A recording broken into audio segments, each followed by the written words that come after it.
अऊज़ु बिल्लाहि मिनश शैतानिर रजीम।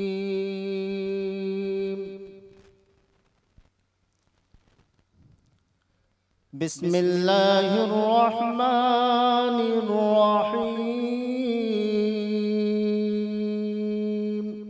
अब इंतजार की घड़ियां खत्म हो चुकी हैं। अब जिगर थाम के बैठो कि मेरी बारी आई। हज़रात गिरामी, मैं उस शख्सियत को आवाज देने जा रहा हूँ जिस शख्सियत की तारीख बड़ी मुश्किल से फराहम हुआ करती है। मैं पूरी ईमानदारी के साथ बता रहा हूँ कि पिछले कई महीनों से लगातार बिला नागा हिंदुस्तान के अलग अलग अजला में, हिंदुस्तान की अलग अलग तहसीलों में, हिंदुस्तान के अलग अलग जगहों में वह शख्सियत किसी न किसी जलसा में, किसी न किसी प्रोग्राम में रही है। आज हमारे दरमियान तशरीफ फरमा है, ये हमारे लिए सआदत की बात है। दोस्तों, वह शख्सियत जिसके इल्म फन की अंजुमन बीमार लोग का सर्जन है, जिसको मुख्तलिफ ज़बानों बयान पर उबूर हासिल है, जो मुल्क के हालात पर गहरी नजर रखती है, जो इक़्तिदार की आंखों में आंखें डालकर बात करने का हुनर रखती है। वो शख्सियत जिसने तमाम मजहबी किताबों की वरगर्दानी की है, जिसका एक तरफ अगर मौलाना खिताब है तो दूसरी तरफ चतुर्वेदी खिताब है, और चतुर्वेदी खिताब उसी शख्स को मिलता है जिसको हिंदू मत की 4 किताबें ऋग्वेद, सामवेद, यजुर्वेद और अथर्ववेद को दस्तरस हासिल हो। और हजरत वाला को इन चारों किताब पर दस्तरस हासिल होने के अलावा कई मजहबी किताबों पर अमीक निगाह है। यानी एक मजबूत शख्सियत का नाम हजरत मौलाना अब्दुल्ला सालिम साहब चतुर्वेदी दामत बरकातहुम मुत्तज़िलहुल आली, डायरेक्टर एजुकेशनल एकेडमी व सदर जमीयत मजलिस इत्तेहादुल मुस्लिमीन अररिया बिहार। इस वक्त हजरत वाला से मैं तने तनहा नहीं बल्कि पूरे मजमे के साथ आवाज दे रहा हूँ कि हजरत वाला तशरीफ ले आए और अपने नासहाना कलमात से सबको मुस्तफीज फरमाएं। हर दिन की एक रात है, महसूस तो करो कितनी बड़ी ये बात है, महसूस तो करो। और हर शख्स में एक आदमी होता नहीं जनाब, हर शख्स में एक आदमी होता नहीं जनाब, हर शख्स शख्सियत है, महसूस तो करो। अस्सलामु अलैकुम व रहमतुल्लाहि व बरकातुहू। इन्नल हम्दलिल्लाहि नहमदुहु व नस्तईनुहु व नस्तगफिरुहु व नु'मिनु बिही व नतवक्कलु अलैहि व नऊज़ु बिल्लाहि मिन शुरूरि अनफुसिना व मिन सय्यिआति अमालिना। मन यहदिहिल्लाहु फला मुज़िल्ल लहु व मन युज़लिलहु फला हादिय लहु व नशहदु अल्ला इलाहा इल्लल्लाहु वहदहु ला शरीका लहु व नशहदु अन्न सय्यदना व मौलाना मुहम्मदन अब्दुहु व रसूलुहु। अम्मा बादु फ़अऊज़ु बिल्लाहि मिनश शैतानिर रजीम। बिस्मिल्लाहिर रहमानिर रहीम। लक़द कान लकुम फ़ी रसूलिल्लाहि उस्वतुन हसना व क़ाल अल्लाहु तबारक व तआला फ़िल क़ुरआनिल मजीद व क़ाल फ़ित्यतुन आमनू बिरब्बिहिम व ज़िदनाहुम हुदन व रबतना अला क़ुलूबिहिम। सदक़ल्लाहुल अज़ीम। क़ाल नबी सल्लल्लाहु अलैहि वसल्लम इन्नमा बुइस्तुम मुयस्सिरीन व लम तुबअसू मुअस्सिरीन औ कमा क़ाल नबी अलैहि सलातु वस्सलाम। All praise and thanks are Allah's, the Lord of the Alameen, mankind, jinn and all that exists. You honor only that ruling judge, the day of recompense, it means the day of resurrection. You alone we worship, you alone we ask for help, each and everything. Guide us to the right path, to the straight way. O my Lord, expand me my praise, tease my task for me, remove the impediment from my speech so they may understand what I say. Vasudev सुतं देवं कंसचाणूरमर्दनं देवकी परमानंदं कृष्णां वंदे जगद्गुरुमा। रुद्रवो गिरिवा अश्रैत पिशाचा प्यारो नाम पर जाम जही एव ब्रह्मा द्विषो जही तुवम तूर्य तरुष्यतः सत्यम विभाजाय। ओम सहनाववतु सहनो भुनक्तु सहवीर्यं कर्मामहे तेजस्वनावदीदवस्तु मा विद्विषावहे। ब्रह्मानंतमनादि विश्वकुर्दजं सत्यं परम शाश्वतं विद्या यस्य सनातनी निगम विद्यै। ओम शांति, ओम शांति, ओम शांति। जनाब सदर मोहतरम, स्टेज पर मुअज़्ज़ज़ उलमाए किराम और इस्लाह मुआशरा के बैनर तले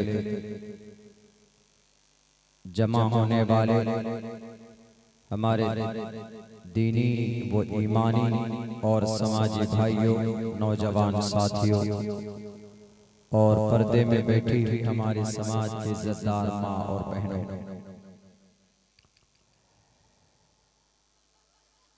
आपके इस इलाके में, आपके इस दयार में शायद दूसरी बार हाजिरी का मौका मिला है।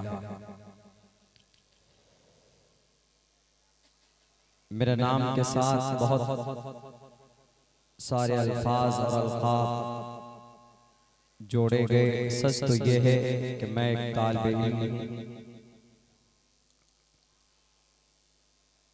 अभी भी हुसूल इल्म के लिए मेहनत करता हूँ।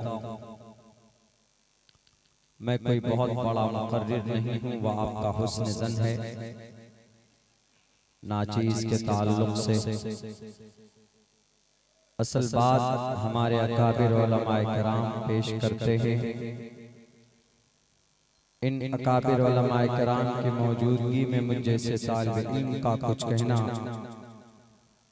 वो ऐसा है जैसे कोई सूरज के सामने चिराग जलाने की कोशिश कर रहा हो, मगर अपनी ज़बान की इस्लाह की गर्ज से मैं कुछ कहना चाहता हूँ। कुरान और शरीयत के ताल्लुक से ज़रूरत महसूस हुई तो और भी शास्त्र हैं और भी ऑथेंटिक किताबें हैं, बुक्स हैं, इंशाअल्लाह वो भी पढ़कर आप लोगों को समझाने की कोशिश करूंगा। मेरे नाम के साथ एक लफ्ज चतुर्वेदी, ये एक तुहमत है, समझिए। जो जहां मैंने रहकर, जहां की दाल रोटी खाकर मैंने तालीम हासिल की है, वो निस्बत मेरे साथ लोग छोड़ देते हैं, ये ज्यादती करते हैं मेरे साथ।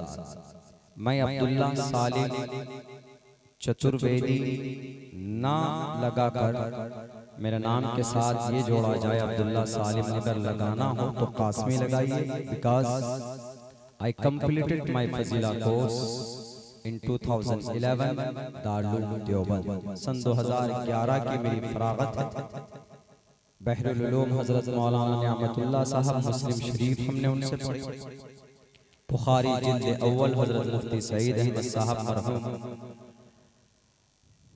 और जिल्द सानी शेख अब्दुल हक और तिरमिजी मौलाना अरशद नदवी मुफ्ती रियासत साहब। तो सन 2011 और 12 दारुल देवबंद में था मैं। तो ये खूबसूरत सी जो निस्बत है, इसको अलग मत कीजिए। चतुर्वेदी, ऋग्वेद, यजुर्वेद, सामवेद, अथर्ववेद, ये सिर्फ 4 किताबें नहीं, बल्कि जहां जिस ऑफिस में मैं बैठता हूं, मेरी लाइब्रेरी में आप देखेंगे वहां पे सारी मजहबी किताबें आपको दस्तयाब हो जाएंगे आसानी से। 4 वेद भी है, 7 शास्त्र भी है और 18 पुराण हैं। भविष्य पुराण है, कल की पुराण है, मत्स्य पुराण है, भागवत पुराण है, आवास्था है, दसातीर है, तालमूद है, आदि ग्रंथ है। There are lots of authentic books are found in entire world। दुनिया के अंदर बहुत सारे धार्मिक शास्त्र किताबें हैं, आप भी पढ़ सकते हैं, आप भी रिसर्च कर सकते हैं। तो कहीं श्लोक बकदरे जरूरत मंत्र वगैरह पढ़ते हैं तो लोग जोड़ देते हैं अब्दुल्ला चतुर्वेदी। बहुत सी जगह पर लोग कंफ्यूज हो जाते हैं, वो कहते हैं कि आपके अब्बा क्या ब्राह्मण थे या आपके अब्बा हिंदू थे क्या मौलाना जो चतुर्वेदी लगाते।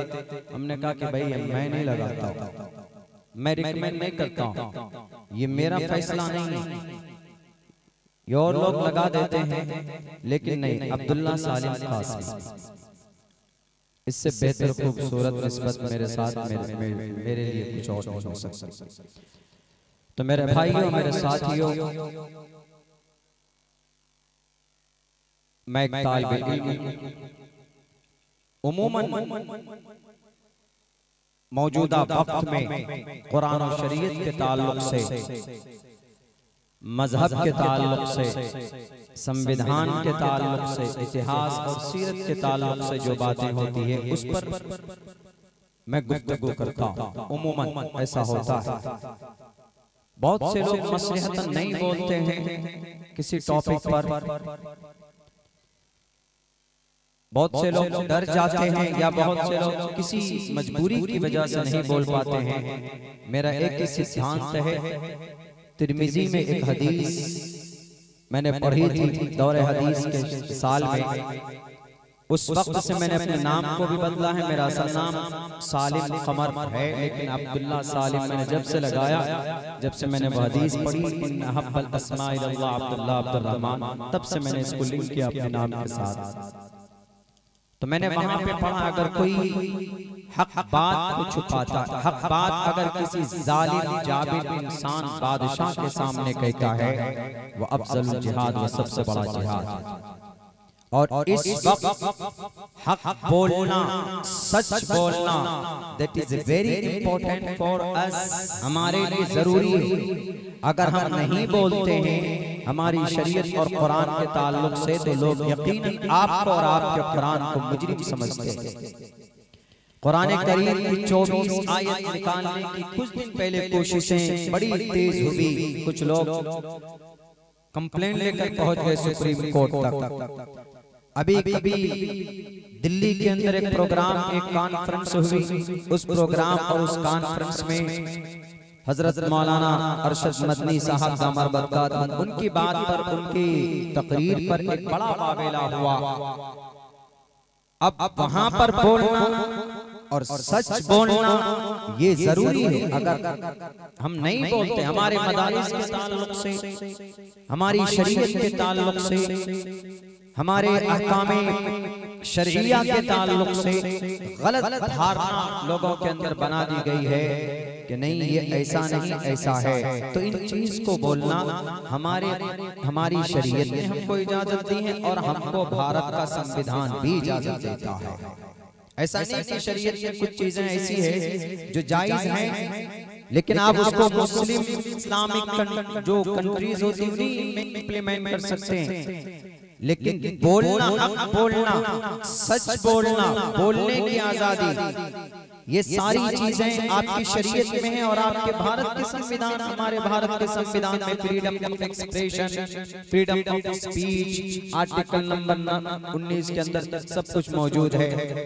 तो बोलना जरूरी है। मेरा एक ही सिद्धांत होता है, मैं कोशिश करता हूं जो हक बात है और जो सही बात है, जो शास्त्रों के अंदर जो छुपी हुई है, वो लोगों तक लाने की कोशिश की जाए।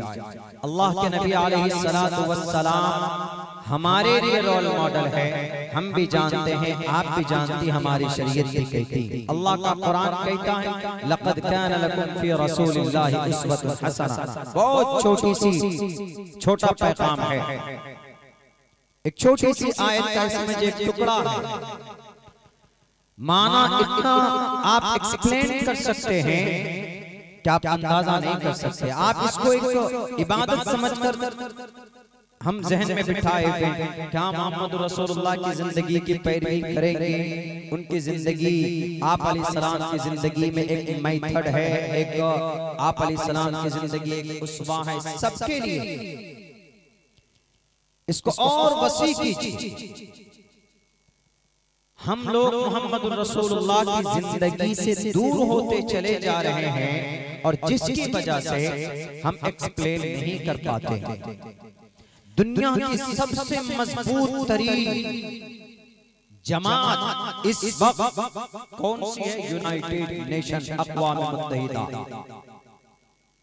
जिस वक्त ये तंजीम बनी थी, उस वक्त उसके सदस्य 51 मुल्कों के लोग, 51 मुल्क उसके सदस्य थे, 51 ममालिक के लोग। लेकिन आज 150 से अधिक है। उस तंजीम की बुनियाद, उस तंजीम के कामयाब होने की वजह क्या है? आप कहेंगे कि उस तंजीम को लीड करते हैं जुडाइज्म, यहूदी, इसलिए वो तंजीम कामयाब है। मेरी तहकीक जहां तक है, यूनाइटेड नेशन अक़वाम मुत्तहिदा उस तंजीम के कामयाब होने की वजह सिर्फ ये है कि मोहम्मद रसूलुल्लाह सल्लल्लाहु अलैहि वसल्लम की तंजीम के मुताबिक उस तंजीम को बनाया है। देखिए, मैं बिहार सीमांचल से बिलोंग करता हूँ। मेरे यहाँ तज़किर व तानीस में फर्क नहीं करते। अम्मी खा रहा है, बाप सो रही है, इसीलिए कहीं पर मुज़क्कर मुअन्नस में गलती हो तो माफ कीजिएगा। मेरे मादे में है वो चीज, कोशिश करूंगा। लेकिन उत्तर प्रदेश में तो बच्चा ये तमीज माँ के पेट से लेकर पैदा होता है, तो इसीलिए मैं पहले बता दूं, I belong to Seemanchal Bihar, just near by Nepal, इसलिए तज़किर व तानीस में गड़बड़ी हो सकती। तो उस तंजीम की कामयाब होने की सबसे बड़ी मजबूत वजह यही है कि उस तंजीम को मोहम्मद रसूलुल्लाह सल्लल्लाहु अलैहि वसल्लम की तंजीम से अटैच किया गया। कैसे आप कहेंगे कि मौलाना इतनी बड़ी बात कैसे कह रहे हैं? देखिए, मोहम्मद रसूलुल्लाह सल्लल्लाहु, ये जो अक़वाम मुत्तहिदा है, इस तंजीम की बुनियाद डाली गई 1940 से लेकर 1946 के बीच। जो दूसरी जंग अज़ीज़ हुई थी दुनिया में, सेकंड वर्ल्ड वॉर जिसको कहते हैं, कई करोड़ लोग मारे गए थे। एक तरफ जापान, ईरान, इटली, जर्मनी, एक तरफ ब्रिटानिया, अमेरिका, रशिया भी इन्वॉल्व था। दोनों तरफ से लोग करोड़ों की तादाद में मारे गए थे इक़्तिदार और कुर्सी के लिए। जब ये जंग खत्म होती तो उस जंग के खात्मे के बाद कुछ थिंकर लोग, कुछ कौम समाज के समझदार लोग बैठे, उन्होंने ये फैसला किया कि अगर इसी तरीके पर जंग होती रही तो दुनिया से ह्यूमैनिटी क्या, दुनिया से मानव का खात्मा हो जाएगा। इसीलिए कोई ना कोई ऐसा निजाम बनना चाहिए कि जिस निजाम के तहत कुछ अग़राज़ व मक़ासिद हो इंसान की बका के लिए। तो उन्होंने कहा कि सबसे पहले हम एक तंजीम बनाते हैं और उस तंजीम में 4 चीजें होगी। एक तो ये, कोई भी मामला होगा दुनिया के अंदर उस तंजीम के अंदर लाएंगे, जुल्म किसी पर कोई नहीं करेगा और मजलूम को इंसाफ देंगे और हक पर चलेंगे। और अगर कहीं पर कोई झगड़ा करेगा, आपस में लड़ेगा, तो बीच में हम लोग उसका सलूशन निकालेंगे, उसका हल निकालेंगे। अल्लाह के नबी अलैहिस्सलातु वस्सलाम ने 20 साल की उम्र में एक छोटी सी जमात, एक तंजीम बनाई थी। उस तंजीम को हम लोग नहीं जानते हैं, उस जमात को, उस संगठन को हम लोग नहीं जानते हैं। उसका नाम हिल्फुल फुजूल रखा था आप अलैहिस्सलाम। आस बिन वाइल ज़बीर नामी एक शख्स मक्का में पहुंचता है। वो कहता है कि मैं यहाँ पर बिजनेस करना चाहता हूँ, तिजारत करना चाहता हूँ। आस बिन वाइल ने कहा कि आई एम रेडी, मैं तैयार हूँ। तुम्हारे पैसे होंगे, तुम्हारी दौलत, तुम्हारी पूंजी होगी और मेरी मेहनत होगी, और जो मुनाफा होगा आपस में बांट लेंगे। उसने एग्री किया, ठीक है। लेकिन कुछ सालों के बाद सारे मुनाफे, सारे प्रॉफिट आस बिन वाइल ने अपने हड़प लिया, करप्शन कर गया, करप्ट कर गया, खा गया। ज़बीर नामी शख्स बाहर से आया, उसका कोई नहीं था। आस बिन वाइल इलाके का था, दबंग था, पावर में था, इक़्तिदार में था, जो मन में चाहा, जो मन में आया वही किया। उसने कहा कि ज़बीर तुमको रहना है जिंदा, तो मैं जो कहता हूं वही करो। तो वो डर गया बेचारा ज़बीर नामी शख्स। अब वो पागलों की तरह फिरता कि है कोई माए कलाल जो मुझे इंसाफ दिला सके, है कोई मर्द मुजाहिद जो मेरा हक मुझे लाकर दिला सके। तो अल्लाह के नबी अलैहिस्सलाम के पास भी पहुंचा वो बंदा। 20 साल की उम्र है मोहम्मद रसूलुल्लाह की, आप अभी नबी नहीं बने। आप 20 साल की उम्र में मुकम्मल जवानी, आप अलैहिस्सलातु वस्सलाम के पास पहुंचता है और कहता है, आप अलैहिस्सलाम ने कहा कि तुमको इंसाफ मिलेगा। आपने सारे रुअसाए मक्का को जमा करके कहा कि ऐसा नहीं हो सकता, किसी के माल और दौलत या किसी के हक को लूट कर कोई चैन की नींद नहीं सो सकता। हम लड़ेंगे आस बिन वाइल से और ज़बीद को उनका इंसाफ दिलाकर रहेंगे। आप अलैहिस्सलाम मैदान में आए, आप अलैहिस्सलाम ने वो तंजीम बनाई और जिस वक्त आपको नबुव्वत मिली 20 साल की उम्र से लेकर 40 साल की उम्र तक आप तंजीम के बाज़ाब्ता सदस्य रहे, बाज़ाब्ता मुतहर्रिक एक फ़आल लीडर रहे।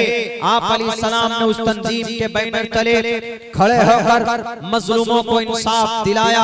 आप अलैहिस्सलातु वस्सलाम जब नबुव्वत मिली, जब उस तंजीम से अलग हो रहे थे तो मोहम्मद रसूलुल्लाह सल्लल्लाहु अलैहि वसल्लम ने कहा कि लोगों, मैं इस तंजीम को नहीं छोड़ता। अगर मुझे कोई सुर्ख ऊंट भी दे देता कि इस तंजीम से अलग हो जाओ, इससे जुड़े मत रहो, मैं तब भी उस तंजीम से अलग नहीं होता, क्योंकि उस तंजीम से इंसाफ की आवाज बुलंद होती, उस तंजीम से मजलूमों को हक दिलाया जाता। इसीलिए मैं उस तंजीम से अलग नहीं होता। आज हम तंजीमों से जुड़े हुए होते, आज हम जमातों से जुड़े हुए होते, लेकिन मजलूमों के इंसाफ के लिए आगे नहीं बढ़ते। हम जाते हैं कि हाथ में हथकड़ी डालकर जेल के सलाखों के पीछे डाल दिया जाएगा। जेल के अंदर आपको डाला गया, आपको डाला जाता है, डालने की कोशिश की जाती है तो आप डर जाते। लेकिन याद रखना, अगर हक जानते हुए भी छुपाओगे, अगर हक बात नहीं बोलोगे, मजलूमों के इंसाफ के लिए खड़े नहीं होगे, तो मौजूदा रिसेंटली शेखुल इस्लाम हजरत मौलाना हुसैन अहमद मदनी का फरमान, वो कहते मुझे जालिम के ऊपर गुस्सा नहीं आता जितना गुस्सा मजलूम पर आता है, क्योंकि वो जुल्म को बर्दाश्त करता है, इसीलिए गुस्सा उस पर आता। आप अलैहिस्सलातु वस्सलाम ने उस तंजीम के बैनर तले ज़बीद को इंसाफ दिलाया। किसी की हिम्मत नहीं थी कि कोई किसी के साथ नाइंसाफी करेगा, जुल्म ज़्यादती करेगा। इस तंजीम के लोग खड़े होते और फिर मजलूमों को इंसाफ दिलाया जाता था। आप अलैहिस्सलातु वस्सलाम नबुव्वत मिलने तक इसके सदस्य बने रहे। मोहम्मद रसूलुल्लाह सल्लल्लाहु अलैहि वसल्लम की इस बनाई हुई तंजीम के सेम पैटर्न के मुताबिक अक़वाम मुत्तहिदा, यूनाइटेड नेशन के जिम्मेदारों ने ये कहा कि ये जो जंग अजीम हुई है, दूसरी बड़े जंग अजीम, करोड़ों लोग जो इनका खात्मा हुआ, आखिर ये निजाम कैसे थमेगा। किसी ने कहा कि कोई सिस्टम बनाना होगा, कोई निजाम अमल में लाना होगा। कहा कि रिसर्च करो, तहकीक करो, इंसानी तारीख में कोई ऐसा निजाम है कि जिस पर चलकर हम लोग वो तंजीम बना सकें, हम लोग वैसी जमात बना सकें। किसी ने कहा कि है, आपको देखना होगा, जीसस की जिंदगी देखिए, आप मूसा की जिंदगी देखिए, आप और भी मैसेंजर की जिंदगी देखिए, कहीं पर भी किसी की जिंदगी के अंदर आपको कामयाब इस तरह का अमल नहीं नजर आएगा। लेकिन मोहम्मद रसूलुल्लाह की जिंदगी उठाकर देखो, ये हिल्फुल फुजूल के पैटर्न के मुताबिक, नबी की बनाई हुई तंजीम के मुताबिक अक़वाम मुत्तहिदा ने अपनी तंजीम की बुनियाद डाली। और यही चार अग़राज़ और मक़ासिद हैं जो मोहम्मद रसूलुल्लाह सल्लल्लाहु अलैहि वसल्लम की तंजीम आज मुकम्मल स्ट्रिक्टली वो लोग अपने इस चारों अग़राज़ और मक़ासिद को लेकर अमल करते, काम करते। दुनिया के अंदर इनका नाम है और कामयाब तरीन जमात। आज हमारी जमातों के अंदर तो इंतशार, आज हमारे मोहल्लों के अंदर इंतशार, आज हमारी मसाजिद के अंदर इंतशार, और दुआ करते हैं कि अल्लाह आसमान से मदद नाजिल कर दे। याद रखो, अल्लाह की मदद जमात पर होती। अल्लाह के नबी मौजूद हैं जंगे उहद के मौके पर, लेकिन अल्लाह की नुसरत रुक जाती। क्यों? इंतशार की बुनियाद पर अल्लाह की मदद और नुसरत होती है, जमात पर होती। जब लोग यूनाइट होते, जब लोगों के अंदर यूनिटी होती है, तो अल्लाह तबारक व तआला की तरफ से भी मदद होती। आज हम लड़ते रहे, आज हम एक इंच की मस्जिद बनाते रहे और अपने नहीं बोल सकता मैं खुलकर, लेकिन बहुत मजबूर मदरसा जला दिया जाता है। 114 साल पुराना मदरसा जला दिया जाता है। हमारी जुबान नहीं खुलती, हमारे 4000 किताबें जला दी जाती, हम बोल नहीं पाते। हक बात बोले। अगर आवाज बुलंद होती है तो चुपचाप बैठ जाते हैं कि मसलियत यही है कि खामोश रहो। क्यों नहीं हक बात बोलते, क्यों नहीं कानूनी कार्रवाई करते? अगर किसी इंसान को मारा जाता है, भारत के संविधान ने आपको परमिशन दी है। आर्टिकल नंबर 21 के अंदर कहा गया, साफ लफ्जों में कहा गया, साफ लफ्जों में आपकी रक्षा के लिए, आपकी रक्षा के लिए, आपकी हिफाजत के लिए आखिर हम लोग बढ़ जाते हैं, नबी पाक अलैहिस्सलाम के मेथड को छोड़ देते हैं, जिसकी वजह से we are going day by day down, नीचे चले जा रहे हैं। एक यहूदी एक तंजीम बनाकर right now and this is very strongful unity in the world, दुनिया के अंदर। क्यों? मोहम्मद रसूलुल्लाह से लिंक हुए, आप अलैहिस्सलाम की बनाई हुई एक तंजीम के मेथड के मुताबिक उन्होंने बुनियाद रखी। जितनी रिसर्च, जितनी तहकीक सुन्नत पर, कुरान पर यहूदी और नसरानी कर वो कामयाब हो रहे हैं, हम लोग तो उस पर पढ़ते भी नहीं है, तहकीक भी नहीं करते, जस्तजू नहीं है हमें। हमारे नौजवानों को देख लीजिए, पीछे पड़े हुए समाज की बहु बेटियों को और फिर इस्लाम को बदनाम करते भी। दिल्ली के अंदर एक हादसा हुआ, कोई साहिल नाम का लड़का, कहा जाता मुस्लिम है, किसी लड़की को उसने चाकुओं से 15-20 वार करके उसको मौत के घाट उतार दिया। क्या है आपने ये करतूत, आपने ये अमल किया, लोग यूं सोचते हैं कि इस्लाम में जायज है ये, इस्लाम में लव जिहाद जायज है, इस्लाम में गैर मुस्लिम की बेटी को पटाकर उससे शादी करना, उसको बैना फुसलाकर, ये बड़ा जिहाद है, लोग यही समझते हैं। हालांकि ये बात तो मुकम्मल है, कोई शक नहीं है इसमें। हमारे उलमा बैठे हैं, अगर कोई मुस्लिम लड़का किसी गैर मुस्लिम लड़की से 100 मरतबा कहे कबिल तो 100 मरतबा काजी साहब उसको निकाह पढ़वाए, निकाह कयामत की, कयामत तो आना आसान है, कयामत तो आ जाएगी, लेकिन निकाह नहीं हो सकता उसका। क्यों है ही नहीं? मुस्लिम लड़का बीवी, उनका बीवी जिससे निकाह करेंगे मुस्लिम लड़की होना जरूरी है। इस्लाम में तो जायज ही नहीं धोखा और फ्रॉड, लेकिन हमारे नौजवान गलत रास्ते पर चलकर ऐसी हरकतें करते। अरे बेटी का सम्मान कुरान में है, बेटी का सम्मान वेदात में भी है। अल्लाह के नबी अलैहिस्सलाम का फरमान है, बेटी है सही परवरिश करो तो कल कयामत में मेरे साथ ऐसे खड़े होगे, ऐसे मिलाकर क्लोजली जैसे अटैच्ड है ये दोनों उंगली। बेटी है, बेटी का सम्मान करो, सही परवरिश करो, सही उनकी तरबियत करो, कल कयामत में मेरे साथ तुम ऐसे खड़े होगे, ऐसे मिलकर। वेदों में भी यत्र नार्यस्तु पूजन्ते रमन्ते तत्र देवता तत्र तास्तु न पूजन्ते न रमन्ते न तत्र देवता। यत्र नारी अस्ति, अस्ति फैलना किस है, हेल्पिंग वर्ब बोल सकते हैं। यत्र नारी अस्ति, जहां पर नारी रहती है। अहम अब्दुल्ला सालिम अस्ति, मैं अब्दुल्ला सालिम यहाँ पर बैठा हुआ है, मैं बैठा हुआ है, मैं बैठा हुआ हूँ, हम बैठे हुए हैं। यत्र नारी अस्तु पूजन्ते, पूजन्ते तस्निया का है, पूजन्ते रमन्ते, पूजन्ते तस्निया, बेटी की कोई इज्जत करता है इसलिए तस्निया, एक इज्जत करने वाला, एक जिसकी इज्जत की जा रही है उसकी। पूजन्ते, बेटी है घर में, उसकी इज्जत की जाती है। रमन्ते, तो उस इज्जत करने वाले शख्स पर रमन्ते, ईश्वर की कृपा रमन्ते आती है ईश्वर की तरफ से। क्यों? बेटी की इज्जत कर रहा है। यत्र नारी अस्ति पूजन्ते रमन्ते तत्र देवता, उसके देवता का, उसके तत्र, उसके देवता का, तत्र देवता, तत्र तास्तु न पूजन्ते न रमन्ते, ना लग गया, माँ और ला का काम करता है, ना नहीं के लिए, नॉट के लिए काम करता है। न रमन्ते तत्र देवता तत्र तास्तु न रमन्ते न पूजन्ते न तत्र देवता, तो फिर उस घर के अंदर देवता नहीं आते। कहां? जहां बेटी की इज्जत नहीं होती। तो हमारे नौजवान गलत रास्ते पर चले जाते, गलत ट्रैक पर चले जाते, और आपके इस अमल को कुछ लोग समझ बैठते हैं कि इस्लाम में शायद ये जायज है, इस्लाम में शायद ऐसा करना जायज है, बिल्कुल जायज नहीं। इस चीज को बोलना हमारे लिए जरूरी, हमें बताना जरूरी है कि अगर हमारा नौजवान ऐसा करता है तो गलत करता है। इस्लाम में, शरीयत में इसकी इजाजत बिल्कुल नहीं।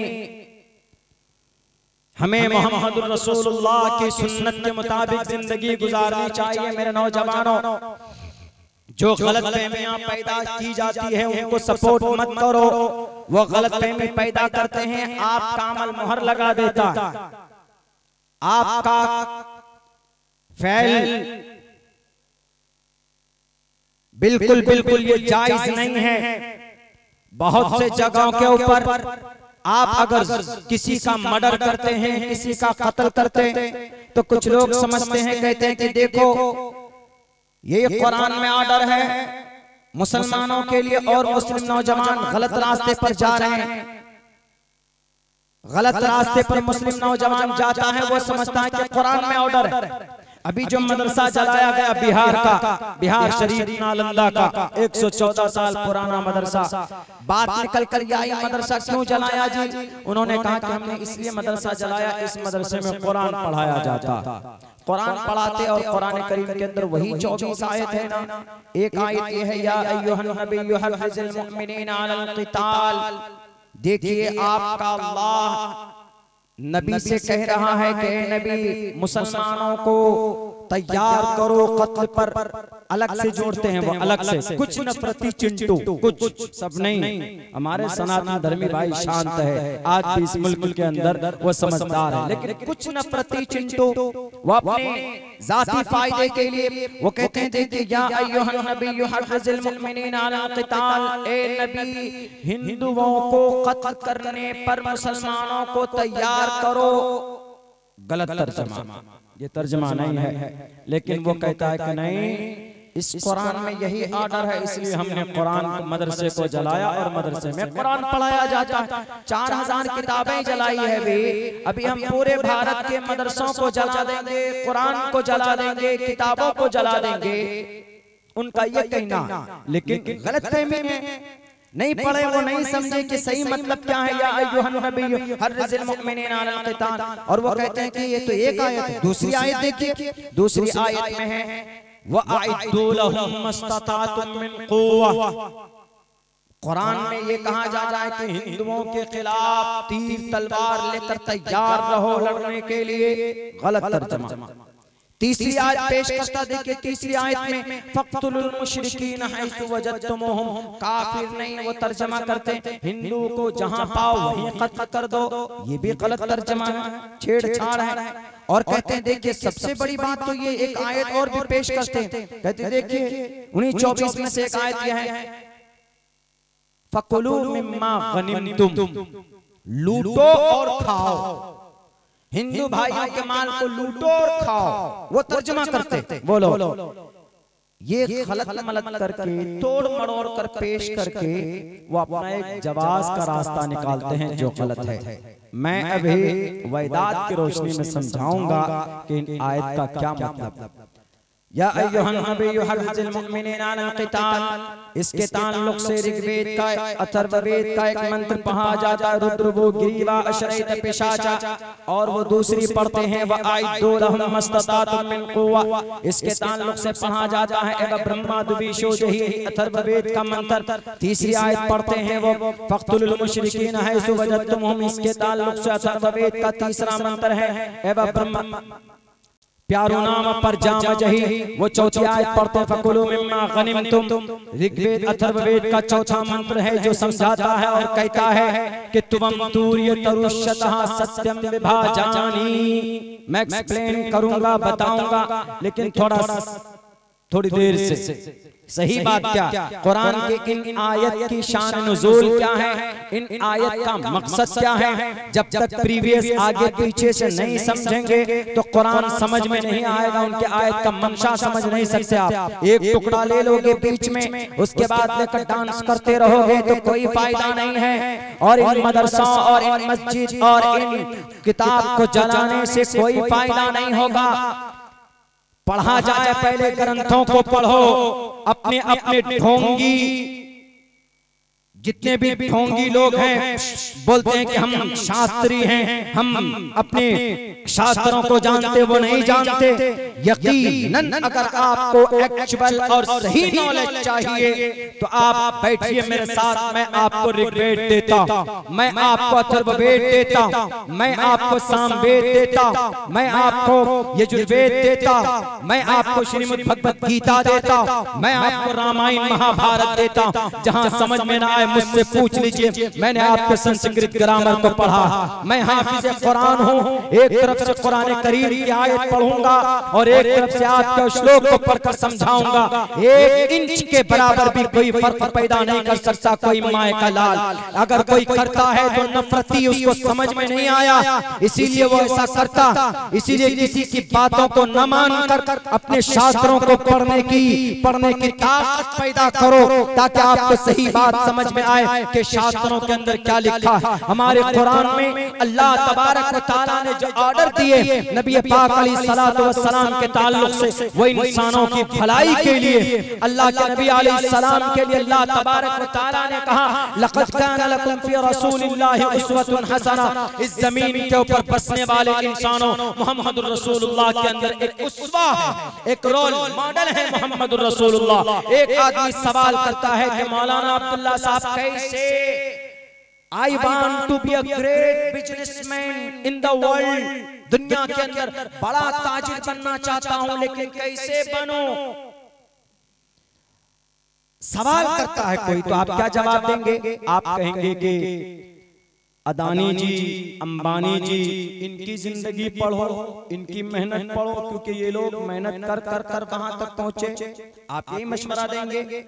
कोई नहीं कहेगा कि नहीं मोहम्मद रसूलुल्लाह तो आप तो फाका करते थे, आपके पास तो कुछ भी नहीं था, आप कैसे इकोनॉमिस्ट हो सकते हैं? मोहम्मद रसूलुल्लाह कैसे तिजारत के ऊपर उनको कोई दस्तरत हासिल नहीं थी, कैसे वो दे सकते उनकी जिंदगी के अंदर? हम कहाँ ढूंढ सकते? हमें अगर तिजारत में कामयाब होना हो, आप जो बोल रहे हैं कि अल्लाह के नबी की जिंदगी में एक उस्वा है, आप नौजवानों को पढ़कर सुनाते हैं कि मोहम्मद रसूलुल्लाह की जिंदगी की पैरवी करो, तुम ताजिर बनना चाहते हो, हम ताजिर बनना चाहते हैं, तो मोहम्मद रसूलुल्लाह की जिंदगी की कैसे पैरवी करें? मेरे भाइयों, मोहम्मद रसूलुल्लाह सल्लल्लाहु अलैहि वसल्लम सिर्फ नबी नहीं थे, आप अलैहिस्सलाम सिर्फ पैगंबर नहीं थे, आप अलैहिस्सलाम सिर्फ इबादत का तरीका बताने नहीं आए थे, आप अलैहिस्सलातु वस्सलाम सिर्फ कुरान की तफसीर अहादीस अपने अमल करके बताने के लिए नहीं आए थे। इबादत के अल्लाह के सामने में ये अल्लाह का ये फरमान है, अमल करोगे तो अल्लाह के करीब बन जाओगे। है सब कुछ है, एक्सेप्टेड ऑल थिंग्स, इसमें कोई शक नहीं है। लेकिन अगर दुनियावी एतबार से आप अगर इसको समझना चाहते, क्या मोहम्मद रसूलुल्लाह की जिंदगी में अगर उनकी जिंदगी में कोई तिजारत बनना ढूंढे कि how can I be a successful person in the according to the last prophet Muhammad सल्लल्लाहु अलैहि वसल्लम इन द इकोनॉमिक, हम तिजारत के अंदर कामयाब बनना चाहते हैं। मोहम्मद की जिंदगी के अंदर कहा आपने कब तिजारत किया? आप अलैहिस्सलातु वस्सलाम कब दुकान में बैठे? आप अलैहिस्सलाम शेयर मार्केट में कब गए? आप अलैहिस्सलातु वस्सलाम की जिंदगी के अंदर तिजारत नहीं है, जिसकी जिंदगी जब हम मान करके हम कामयाब होंगे है, उस नजरिए से देखना पड़ेगा। बल्कि आप अलैहिस्सलातु वस्सलाम तो 20 साल की उम्र में, बल्कि 16 साल की उम्र से आपने शुरुआत की थी और 20 साल की उम्र में दुनिया का सबसे बड़ा ताजिर का खिताब मोहम्मद रसूलुल्लाह सल्लल्लाहु अलैहि वसल्लम को दिया गया था। नबूवत 40 साल की उम्र में मिली, लेकिन 20 साल की उम्र में आप दुनिया के बड़े ताजिर बने थे। हमारे नौजवान तो 20 साल की उम्र में सलमान खान की फिल्में ढूंढता, शाहरुख खान का गाना ढूंढता कि सलमान खान की कौन सी फिल्म रिलीज होगी कि हम हमको ट्रेन करेंगे तो हम वो फिल्में हिट हो जाएंगी। कभी फिक्रमंद नहीं होते। आप अलैहिस्सलाम 20 साल की उम्र में है मेरे नौजवानों, आप अलैहिस्सलाम ने व्हाट्सएप ग्रुप बनाना नहीं शुरू किया था, आप अलैहिस्सलाम ने फेसबुक पेज नहीं लॉन्च किए थे, बल्कि आप अलैहिस्सलातु वस्सलाम ने जमीन से जुड़कर आप अलैहिस्सलाम ने अपनी जिंदगी के अंदर एक मिसाल कायम किया था। 20 साल की उम्र में मोहम्मद रसूलुल्लाह सल्लल्लाहु अलैहि वसल्लम एक यहूदी से, एक यहूदी से पैसे लेते और कहते उस यहूदी से पैसे लेकर, रुपए लेकर कर्ज आप तिजारत का काम शुरू करते, आप बिजनेस का काम शुरू करते और पैसा आने के बाद यानी माल फरोख्त करने के बाद जो उनका मुतय्यना रकम है आप वो रकम उनको पहुंचाते। और फिर वो शख्स क्या कहता है, आप अलैहिस्सलाम की अमानतदारी को देखकर, आप अलैहिस्सलाम की अमानतदारी को देखकर वो यहूदी कहता, ऐ मोहम्मद आपसे बड़ा अमानतदार मैंने नहीं देखा, आपसे बड़ा सादिक मैंने नहीं देखा। उलमा बैठे हैं, झूठा नहीं हो सकता हो। अल्लाह के नबी अलैहिस्सलाम को अल अमीन और सादिक का खिताब अगर किसी ने दिया है तो उस यहूदी ने दिया है। तिजारत की दुनिया में अमानतदारी के साथ तिजारत करने की वजह से आज उनको कहा जाता है वो बड़ा ताजिर। अरे एनएफटी की दुनिया में शेयर मार्केट को खरीद कर वो 600 नंबर से लेकर दूसरे नंबर तक अडानी पहुंचा है और अंबानी पहुंचा होगा, लेकिन मोहम्मद रसूलुल्लाह ने मेहनत कर और पूरी ईमानदारी के साथ आप अलैहिस्सलातु वस्सलाम को एक दुश्मन, एक यहूदी कहता है, ए मोहम्मद आपसे बड़ा इस दुनिया के अंदर मैंने अपनी जिंदगी के अंदर अमानतदार मैंने नहीं देखा। आप जो लेते हैं, आपके पास जो रखता है मुकम्मल वही देते और आप जो बोलते हैं, जब भी बोलते हैं आप सच बोलते हैं, आप कभी झूठ नहीं बोलते। अस्सादिक अल अमीन। आप अलैहिस्सलाम की दुनिया, आप अलैहिस्सलाम की जिंदगी को फॉलो करोगे तो तिजारत के अंदर भी मोहम्मद रसूलुल्लाह आपको रहनुमाई रहबरी करते हुए मिलेंगे। ये है लक़द कान लकुम फी रसूलिल्लाहि उस्वतुन हसना। मोहम्मद की जिंदगी में तिजारत भी, मोहम्मद की जिंदगी में, मोहम्मद की जिंदगी में वकालत भी है, मोहम्मद की जिंदगी में अदालत भी है, मोहम्मद रसूलुल्लाह की जिंदगी में ह्यूमैनिटी भी है। लेकिन वो चीज हमें लोगों के सामने पेश करना होगा। हमारे नौजवानों आपको मैदान में आना होगा। लोग तो खामखा एतराज कर देते हैं, बोल देते हैं कि नहीं मोहम्मद की जिंदगी तो सिर्फ इबादत तक के लिए महदूद है, आप हमारी रहनुमाई रहबरी नहीं कर सकते मॉडर्न जमाने में। अरे मॉडर्न लोग आज कॉपी करते मोहम्मद रसूलुल्लाह को, आज कॉपी करते। आज आप अलैहिस्सलाम तो 1450 साल पहले बता करके गए। आज बुलेट ट्रेन पे बैठते हैं आप, हवाई जहाज पे बैठते हैं तो आप कहते हैं कि आप मौलाना आप आए नबी की बात देकर। हम नबी की सुन्नत के मुताबिक अगर जिंदगी गुजारेंगे तो हमको यहाँ से अगर दिल्ली जाना होगा, हाउ कैन आई ट्रैवल, जल्दी जाना है हमको। जैसे हम अपने घर से आज 11 से 12 घंटे में पहुंचे हैं बाई रोड, 650 किलोमीटर दूर है, 12 घंटे लग गए। लेकिन अगर यहाँ हम आपके इसी बस्ती से हम गधे या ऊंट पर सवार होकर अगर हम जाएं तो मेरे ख्याल से महीनों लग सकते। आप कहेंगे कि मौलाना हम यहाँ से दिल्ली जाना चाहते हैं और मोहम्मद की सुन्नत के मुताबिक अगर जाएंगे तो महीनों लग जाएंगे, क्योंकि मोहम्मद रसूलुल्लाह सल्लल्लाहु अलैहि वसल्लम ऊंट पर सवारी करते थे या गधे के ऊपर सवारी करते थे या घोड़े पर सवार होकर सवारी करते थे, आप चलते थे। तो आप कहेंगे कि हाउ इज पॉसिबल, कैसे हो सकता मोहम्मद रसूलुल्लाह की जिंदगी में हमारे लिए रुस्वा कैसे हो सकता। हमें तो हवाई जहाज या फिर वो वंदे भारत बुलेट कौन कौन सी ट्रेनें लॉन्च हो गई है। जब भी हो गया वो उड़ीसा के अंदर बड़ा हादसा, बालेश्वर के अंदर उस इलाके में जाना होता है। फारूक दिलकश साहब उधर के बहुत मशहूर और मकबूल शायर हैं, उस इलाके में जाते तो वहां पर कम से कम 300 लोग मर गए वो ट्रेन के आपस में। उसकी वजह से तो तेज रफ्तारी की वजह से इस तरह के हादसात होते हैं, कुछ टेक्निकल इश्यूज होते हैं, उसकी वजह से हादसात होते हैं। लेकिन अगर हम सफर करना चाहें मोहम्मद रसूलुल्लाह के मुताबिक तो लोग कहेगा कि अरे मौलाना आपके मोहम्मद तो 1450 साल पहले थे, हम मानते हैं, लेकिन right now today we have to follow the airplane, we have to follow the Air India, Jet Airways, वो तो इंडिगो, स्पाइस जेट, विस्तारा, ये फ्लाइट में हमें जाना होगा तभी जल्दी में पहुंच पाएंगे। और फ्लाइट से मोहम्मद रसूलुल्लाह ने सफर ही नहीं किया। आपके जमाने में ट्रेन थी नहीं, ट्रेन में चलेंगे तो कैसे सुन्नत के मुताबिक ये सफर, ये सवारी, ये तेज रफ्तार सवारी आपकी जिंदगी में थी ही नहीं। तेज रफ्तार सवारी पर बैठकर हम कैसे सफर कर सकते हैं? आप तो बोलते हैं मोहम्मद के तरीके के मुताबिक करो, मोहम्मद के तरीके के मुताबिक जिंदगी गुजारो। कैसे होगा? अभी तो कुछ है ही नहीं। वो सारी चीजें बेवकूफ 3-4 महीने लग जाएंगे अगर हम गधे के ऊपर यहाँ से दिल्ली की सवारी करें तो। लेकिन मोहम्मद रसूलुल्लाह की जिंदगी के अंदर वो चीज पाई जाती है। आप अलैहिस्सलाम ने तेज रफ्तार सवारी पर बैठकर सफर किया है कि नहीं किया? कयामत की सुबह तक कोई माए का लाल इतनी तेज रफ्तार सवारी पर बैठकर सवार नहीं कर सकता। तुम बना लो हवाई जहाज, हवाई जहाज की स्पीड भारत की नहीं पूरी दुनिया के अंदर ज्यादा से ज्यादा 1500 किलोमीटर 1 घंटे के अंदर जो फ्लाइट्स होती हैं, जो पैसेंजर को लेकर चलती। रॉकेट ज्यादा से ज्यादा 3000 किलोमीटर। और स्पेस पे जाएं आप, चांद पर जाएं तो थोड़ी और बहुत तेज रफ्तार से आप जा सकते। बुलेट ट्रेन पे आप चढ़े 1 घंटे में 350 किलोमीटर जा सकते हो। वंदे भारत पर चढ़ो तो 1 घंटे के अंदर ज्यादा से ज्यादा आप 1 घंटे में 120 किलोमीटर दूर, 135 किलोमीटर दूरी का सफर तय कर सकते हो। इससे ज्यादा नहीं, 1000 किलोमीटर 1 घंटे के अंदर आप सफर कर सकते हैं आप नॉर्मल फ्लाइट पे। लेकिन मोहम्मद रसूलुल्लाह जिस सवारी पर बैठकर 1450 साल पहले सफर किया है, दुनिया वालों लाओ ऐसी सवारी पेश करो।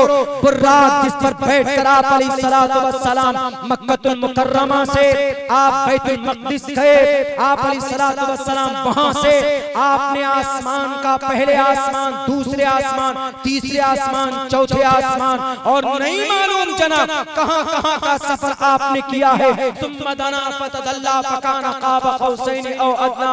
इस ब्रह्मांड को बताने बनाने वाला उस परमात्मा ने जिसने इस ब्रह्मांड को सजाया, जिसने इस पूरे संसार को बनाया, कोई माए का लाल उससे मिलकर नहीं आया। बड़ा से बड़ा साधु बन जाए, बड़ा से बड़ा अल्लाह का वली बन जाए, मुमकिन है, ये बात कही जा सकती है दलील की रोशनी पर। अल्लाह की मईयत किसी को हासिल नहीं हुई, अल्लाह के करीब बैठकर कोई नहीं आया है। लेकिन ये अगर मकाम या मर्तबा किसी का है, दुनिया की सबसे तेज रफ्तार सवारी पर बैठकर अगर कोई माए का लाल आया, किसी ने बच्चा ने, किसी माँ ने वो बच्चा पैदा किया, वो जन्म दिया, तो वो आमना का लाल मोहम्मद रसूलुल्लाह सल्लल्लाहु अलैहि वसल्लम है। आज हवाई जहाज बनाकर इतराते हो, आज रॉकेट पर बैठकर इतराते हो, वंदे भारत ट्रेन चलाकर तुम एहसान जताते हो। बचा नहीं सकते 2 ट्रेनों को, 300 लोग मर गए। एक तरफ वो ढोंगी बैठकर दावा करता कि हमको भविष्यवाणी होती, हम भविष्यवाणी करते, हमारे पास दिव्य शक्ति है। तो कहां सो गए थे तुम गधे की तरह टांग फैलाकर? तुम्हारे पास भविष्यवाणी तुम कर देते, बता देते दिव्य शक्ति की रोशनी में कि अब वहां बालेश्वर के अंदर में ट्रेन हादसा होने वाला है। बालेश्वर स्टेशन मास्टर से कि तुम कुछ न कुछ करो, यहाँ पर ट्रेन हादसा होने वाला। सस्ती लोगों की पॉपुलैरिटी हासिल करने के लिए कि नहीं जनाब मेरे पास दिव्य शक्ति, मेरे पास ईश्वर की तरफ से वाणी होती। झूठ बोलते हो, किसी भी ग्रंथ के अंदर ये बात लिखी भी नहीं है कि किसी मनुष्य को ये मकाम हासिल हो सकता। हाँ हो सकता, सिर्फ कल के अवतार को हो सकता है, जो कलयुग में 14 तकरीबन साढ़े अब से 1450 साल पहले जिनका जन्म हो चुका है और जो आ चुके हैं इस धरती के ऊपर, उस कल की अवतार को हो सकता है ईश्वर के तरफ से दिव्य शक्ति हो सकती। अगर यकीनन तुम्हारे पास दिव्य शक्ति थी तो इतने बड़े हादसे को क्यों नहीं बचाया?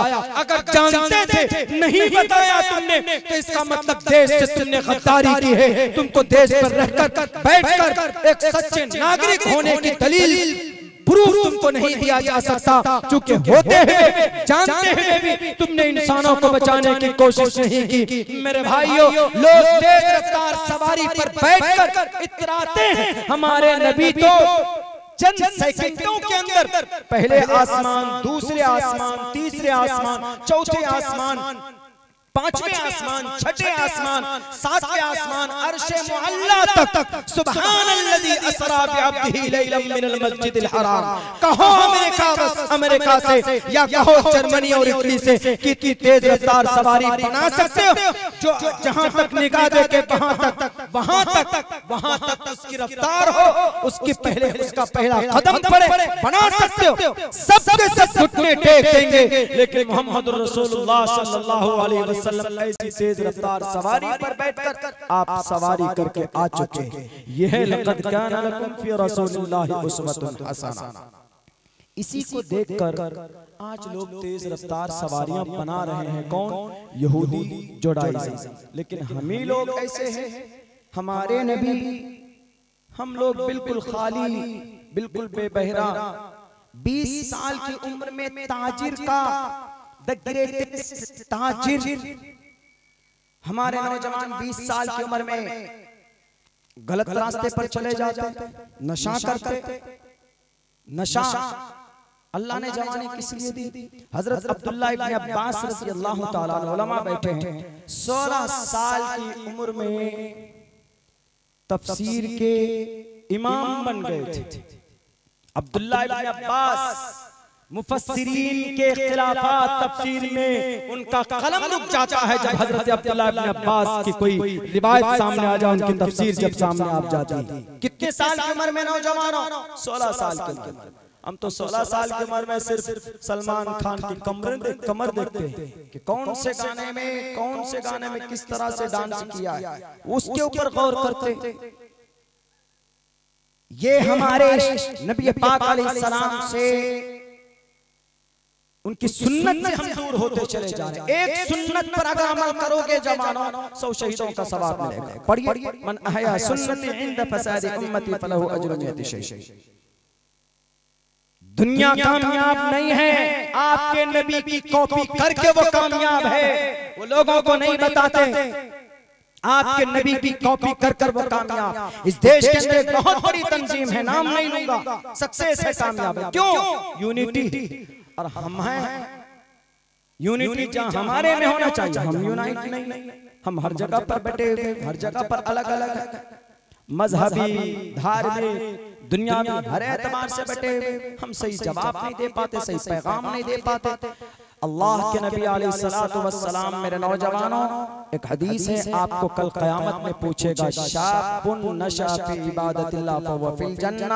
आप अपनी जवानी को अल्लाह के रास्ते में अगर लगाएंगे तो आप जन्नत में जाएंगे, वरना एक बहुत खतरनाक सवाल होगा, वान शबाबिही फीमा अबला, जवानी कहाँ पुरानी करके आया। सबसे पूछे, आज जो बेटियां आपकी और हमारी मुर्तद हो रही है, उसमें जिम्मेदार हम लोग भी हैं।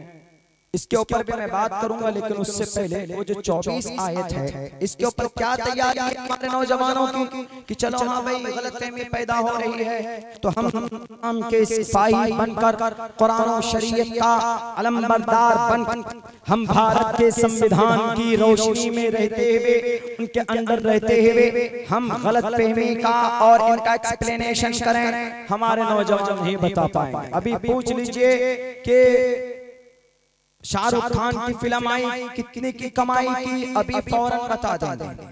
और सलमान खान की फिल्म आई, कितनी कमाई की, डायरेक्टर कौन है, प्रोड्यूसर कौन है उनका, उनको कोरियोग्राफर कौन है, क्या क्या होता है वो कौन है, यहाँ तक के जो और छोटी छोटी चीजों के एडिटर्स होते वो हमारे जवान बता देंगे। लेकिन एक चीज पूछ लीजिए कि आपके कुरान करीम की 24 आयतों पर एलिगेशन है, आप जवाब दे सकते? नहीं दे सकते। सूरह फातिहा आपको याद है? बिल्कुल नहीं है। अल्लाह के नबी अलैहिस्सलाम पैदा हुए मकसद क्या था उनका, दुनिया के अंदर क्या पैगाम है, दुनिया वालों के सामने आप अलैहिस्सलातु वस्सलाम क्या है, नहीं बता सकते। हमारे नौजवान आज बिल्कुल दिलचस्पी नहीं है, गलत रास्ते पर जाने में नंबर 1। मेरे नौजवानों, मैं खुसूसन आपको इसीलिए मुखातब कर रहा हूं, आप इस मिल्लत की तकदीर हैं, आप इस कौम की तकदीर हैं।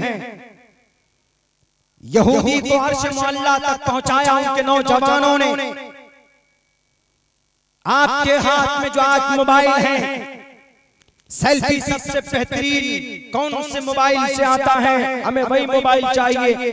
पता है इस मोबाइल में जो माइक्रो कैमरा लगा हुआ, उसके अंदर जो लेंस लगा हुआ, दुनिया तो ये समझते कि इस लेंस को हमने बनाया, इस कैमरे को हमने बनाया। उसी पर तहकीक कर लीजिए। दुनिया के अंदर कैमरे को वजूद में लाने वाला इब्न हैसम है, जो कुरान करीम पढ़ना जानता था, जो एक मदरसे का तालिब इल्म था।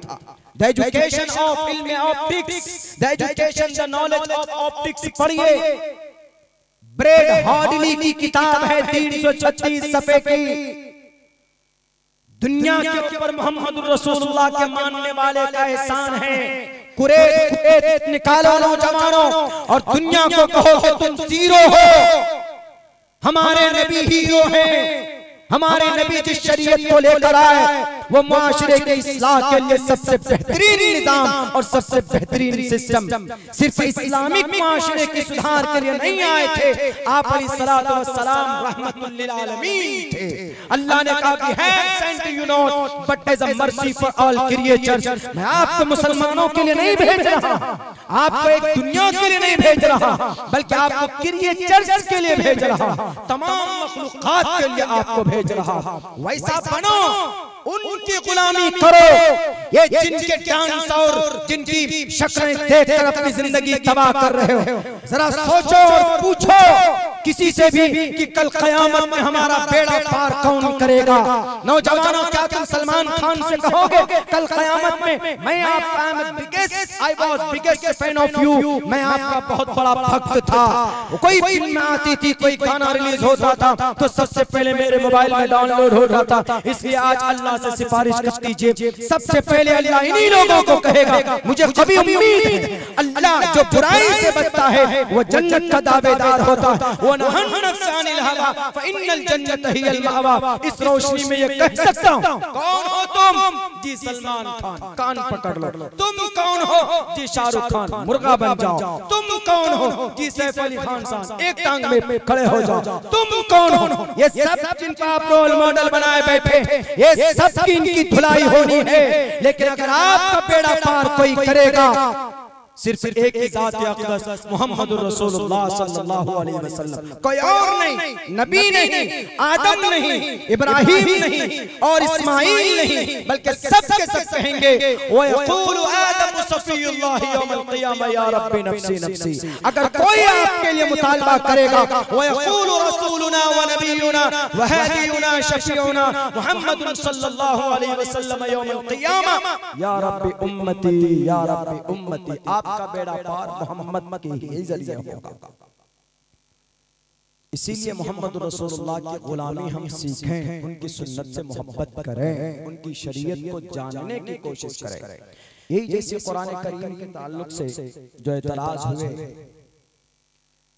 इस पर मेरा ज़हन नहीं था बहुत दिन तक, लेकिन एक बहुत बड़े मेरे उस्ताद हैं, नाम नहीं लूंगा, आपके आजमगढ़ के ही हैं, दारुल देवबंद, उन्होंने कहा कि ये बर्निंग इशू बनता चला जा रहा है, इस टॉपिक पे कोई बोलता नहीं है। तुम संस्कृत जानते हो? संस्कृत सिर्फ एक बहुत से लोग होते हैं जो संस्कृत को रट करके लोगों के सामने पेश करते हैं, वो कभी भी कुछ भी हो सकते हैं। लेकिन संस्कृत अगर आप जानना चाहते हैं, पढ़ना चाहते हैं, उसको ग्रामेटिकली पढ़िए, ग्रामर के एतबार से पढ़िए। बहुत आप अगर अरबी जानते हैं तो आपके लिए संस्कृत पढ़ना बहुत आसान, अरबी से समझ के बहुत करीब है संस्कृत। मिसाल के तौर पर अरबी के अंदर में वाहिद बोलते हैं, तस्निया बोलते हैं, जमा बोलते हैं। संस्कृत के अंदर भी हिंदी में भी इस्तेमाल होता है, एकवचनम, द्विवचनम, बहुवचनम बोलते हैं। मुज़क्कर मुअन्नस बोल देते हैं, उसमें पुरुषलिंगम और स्त्रीलिंगम और नपुंसकलिंगम मुखन्नस के लिए भी उसमें इस्तेमाल होता है। संस्कृत अरबी के अंदर हम लोग बोलते हैं अंता, अना। संस्कृत के अंदर यूयम, तुवम, किताबी, मेरी किताब, कलमी, मेरा कलम। उसके अंदर भी बोल देते हैं मम नमा, गुरुहामा, मम नमा अब्दुल्ला सालिम, माय नेम इज अब्दुल्ला सालिम, इसमी अब्दुल्ला सालिम। संस्कृत में बोलेंगे मम नमा अब्दुल्ला सालिम। मेरा घर कहाँ? मम गुरु हम, मम मने मेरा था संस्कृत में, मम गुरु हम सीमांचल बिहारा, मेरा घर सीमांचल बिहार है।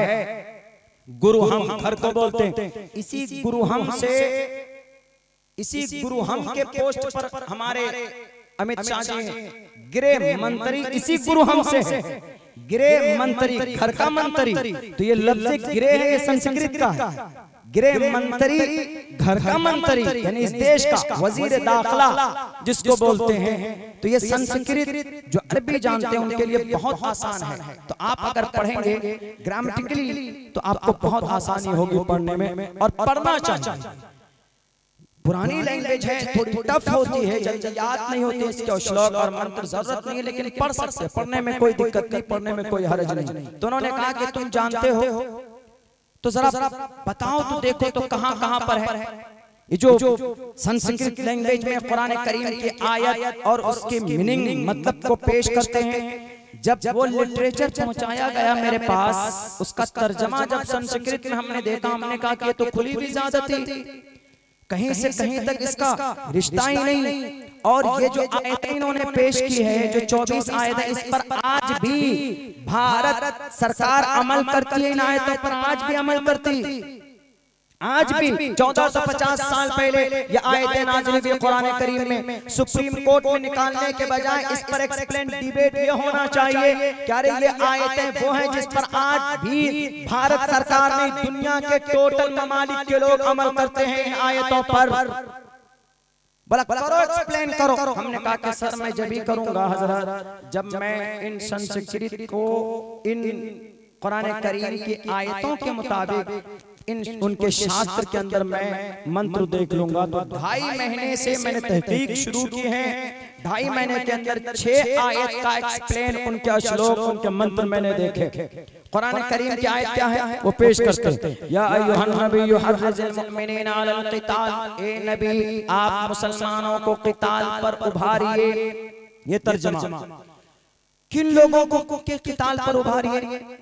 आप अलैहिस्सलाम जब मक्का से मदीना आए तो यहूदियों के साथ मिलकर कुछ मुशरिकीन मक्का, कुफ्फार मक्का, मदीने के यहूदी से मिलकर आप अलैहिस्सलाम जब मदीना पहुंचे तो आपने गठबंधन किया, आपने अलायंस बनाया। गठबंधन ये हुई, आपस में बातचीत ये हुई कि कोई किसी के खिलाफ नहीं लड़ेगा, कोई तलवार नहीं उठाएगा, कोई किसी को बुरा भला नहीं करेगा, हम एक दूसरे की मदद करेंगे, कोई किसी की कत्ल की साजिश नहीं रचेगा, कोई जासूसी भी नहीं करेगा। ये मुआहदा, ये बातें लिखी गई, बात फाइनल। आप अलैहिस्सलाम अपने काम में लगे हैं, यहूदी भी अपने काम में लगे, लेकिन कुछ यहूदी चुपके चुपके मक्कातुल मुकर्रमा के मुशरिकीन से मिलकर कि अरे तुम्हारे शहर में जाकर दादागिरी मोहम्मद इब्ने अब्दुल्ला देखो, हम लोगों ने इतना जुल्म किया कि निकाल दिया, वहां से बाहर कर दिया। हालांकि उनके निकालने की वजह से नहीं, अल्लाह का ऑर्डर था, अल्लाह के ऑर्डर से आप अलैहिस्सलाम हिजरत करके आए। तो इन्होंने कहा बरखलाया यहूदियों को, और यहूदी ने आप अलैहिस्सलाम की कत्ल की साजिश शुरू की, जासूसी शुरू की, जासूसी। तो जासूसी करने वाले की सजा क्या है इस देश में, भारत में? अगर कोई हमारे मुल्क के भारत में रहकर अगर कोई बांग्लादेश या चाइना की जासूसी करे या अमेरिका के अंदर जाकर अमेरिका की जासूसी करे, तो हर मुल्क और हर देश का कानून है उस जासूस को फांसी की सजा या उसको उम्र कैद की सजा सुनाई जाती है। आज भी अगर भारत के अंदर कोई जासूस पकड़ा जाए तो उसको फौरन मोदी जी कहेंगे कि ये जासूस है, इसने देश की सिक्योरिटी को खतरा पहुंचाने की कोशिश कर रहा है। एक काम करो, इनको फौरन UAPA लगाकर इनको जेल के सलाखों के अंदर डालो। आज भी इस आयत पर अमल करते, जब हमारे मुल्क में जासूस को फांसी की सजा दी जा सकती, किसी मुल्क में सूली की सजा दी जा सकती, तो मोहम्मद रसूलुल्लाह के शहर में अगर कोई मक्का मुकर्रमा का जासूस पकड़ा जाए, उसका जासूस पकड़ा जाए, तो मोहम्मद रसूलुल्लाह को अगर अल्लाह कहता है कि तुम उसको कत्ल करो, तुम्हारे खिलाफ जो बगावत करते हैं उसको तुम मारो, तो ये गुनाह कैसे हो सकता है? बताओ जरा अकल के दुश्मनों, कैसे हो सकता है? ये है उस आयत का मतलब। एक आम इंसानों को, एक सनातन धर्मी भाइयों को कत्ल का ऑर्डर नहीं देता, बल्कि जासूसी करने वाले और अहद शिकनी करने वाले और बगावत करने वालों के लिए इस आयत के अंदर ऑर्डर दिया गया, या अय्युहन नबिय्यु हर्रिज़िल मुमिनीना अलल क़िताल। वो जो जासूस हैं, वो जो शहर के अमन शांति को खत्म करना चाहते, वो जो मुल्क के जो देशद्रोही हैं, उनके लिए ये आयत है। और इस आयत पर हमारे भारत सरकार अमल करती है कि नहीं करती? कैसे जुर्म हो सकता, कैसे मुजरिम हो सकता? तब भी अगर आपको समझ में नहीं आता तो उठाओ मंत्र श्लोक अथर्ववेद के अंदर और यजुर्वेद के अंदर कहा गया, रुद्रवो गिरीवा अश्रैत पिशाचा, रुद्रवो गिरीवा अश्रैत पिशाचा। इस जमीन पर सबका अमल ईश्वर के पास लिखा जाता है, सबका अमल ईश्वर के पास लिखा जाता है। जो आदमी अगर कोई किसी और को सपोर्ट करेगा, अपनी बात किसी और को पहुंचाएगा और अपने लोगों को हानि पहुंचाएगा, तो वो भी ईश्वर के पास लिखा हुआ है। और कहा जाता है उस शख्स के बारे में जो अपने लोगों को नुकसान पहुंचाता है, क्या कहा जाता? प्यारो नाम पर जाम जही उसका सर कलम कर दो। जो आदमी अपने लोगों को नुकसान पहुंचाता है उसका सर कलम कर दो। अथर्ववेद और यजुर्वेद दोनों कह रहे हैं, लेकिन कुरान करीम की आयत पढ़कर पेट में दर्द हो जाता है, अथर्ववेद पढ़कर पेट में दर्द नहीं होता। वहां गौर होना चाहिए। दूसरी आयत में क्या कहते हैं? दूसरी आयत भी इसी ताल्लुक से इसी तरह है। दूसरी आयत में कहते हैं कि वअइतू लहुम मस्ततातुम मिन कुव्वा। इस आयत पर तो बाज़ाब्ता करोड़ों रुपए खर्च करती है हमारे देश के लोग, हमारे देश की गवर्नमेंट। कैसे? वअइतू लहुम मस्ततातुम मिन कुव्वा। बहुत बारीक बात बता रहा हूं मैं, यकीनन जरा गौर से सुनिएगा। थोड़ा मॉडर्न होकर के समझा रहा हूं ताकि आसानी के साथ समझ में आ जाए। वअइतू लहुम मस्ततातुम मिन कुव्वा। अपने दुश्मन के खिलाफ तुम तैयार रहो। हमारे इस मुल्क में मिसाइल बनाया गया, क्यों? ताकि हमारे मुल्क के तरफ कोई आंख उठा कर देखे तो हम मिसाइल से डराएंगे। हम अपने पास, हमारे पास वेपन्स होगा तो दूसरे ममालिक पड़ोसी मुल्क जो हमारे तरफ आंख उठाकर देखते हैं वो डरेंगे। हमारे मुल्क की तरफ निगाह उठाकर देखने की जुर्रत नहीं होगी। आज भी अमल करते। डॉक्टर एपीजे अब्दुल कलाम ने 5 मिसाइल इसलिए बना कर दिया और जनाब न्यूक्लियर बम क्यों बनाया हमारे देश में? ताकि हम दुश्मन के आने के वक्त में अगर दुश्मन हम पर हमला करेगा तो अपनी देश की रक्षा के लिए हम उनसे मुकाबला करेंगे। बताइए वो आयतुल हम मस्ततातुम पर आज भी गवर्नमेंट अमल करती है। अगर कुरान करीम में यूं कह दिया कि मोहम्मद तुम्हारे कत्ल के लिए अगर कोई आता है, तुमको मिटाने के लिए अगर कोई आता है तो तुम तैयार रहो अपने दुश्मन और अपने द्वेष के खिलाफ। तो इसमें कौन सा जुर्म है? अगर नहीं समझ में आती है ये बात तो उठाया जाए। अथर्ववेद के अंदर साफ साफ लफ्जों में कहा गया, साफ लफ्जों में, क्लियर लफ्जों में कहा, ए ब्रह्मा द्वेषो जही, ए ब्रह्मा द्वेषो जही। जो इंसान प्यारे नाम पर जामा, जो जुल्म ज्यादती करता हो उनके खिलाफ तुम तैयार रहो, उनका सर तन से जुदा कर दो। अगर कुरान पर एतराज आपको है तो अथर्ववेद के इस मंत्र पर एतराज होना चाहिए। अगर कुरान करीम की आयत फकुलू मिम्मा गनिमतुम, लूटो और खाओ, अगर आपको इस पर एतराज है तो अथर्ववेद का एक मंत्र है जिसमें कहा गया तुवम तूरिया, तुवम मतलब तुम, तूरिया तरुष्यतः, कि तुम गर्दन मार दो उस शख्स की जो तुम्हारे सामने में तुम्हारा द्वेष है, यानी तुम्हारा शत्रु है। तुवम तूरिया तरुष्यतः, और जब तुम्हारा शत्रु मर जाए तो उनका बचा हुआ माल सत्यम विभाजनी, बांट कर खा लो। यही तो कुरान में कहा गया ना, फकुलू मिम्मा गनिमतुम, मैदान जंग में जो चीजें मिल जाए उनको तुम बांट कर खा लो। लेकिन क्या तर्जमा करते नहीं, लूटो और खाओ। इस्लाम में लूटना और खाना जायज है? बिल्कुल जायज है। जुबानी अगर किसी को तकलीफ पहुंचा देना आपने वो भी जायज नहीं है। अल्लाह के नबी अलैहिस्सलातु वस्सलाम का साफ हदीस मौजूद है। अल्लाह के नबी अलैहिस्सलाम ने फरमाया कि साहबा जरा बताओ कि मुफलिस कौन है?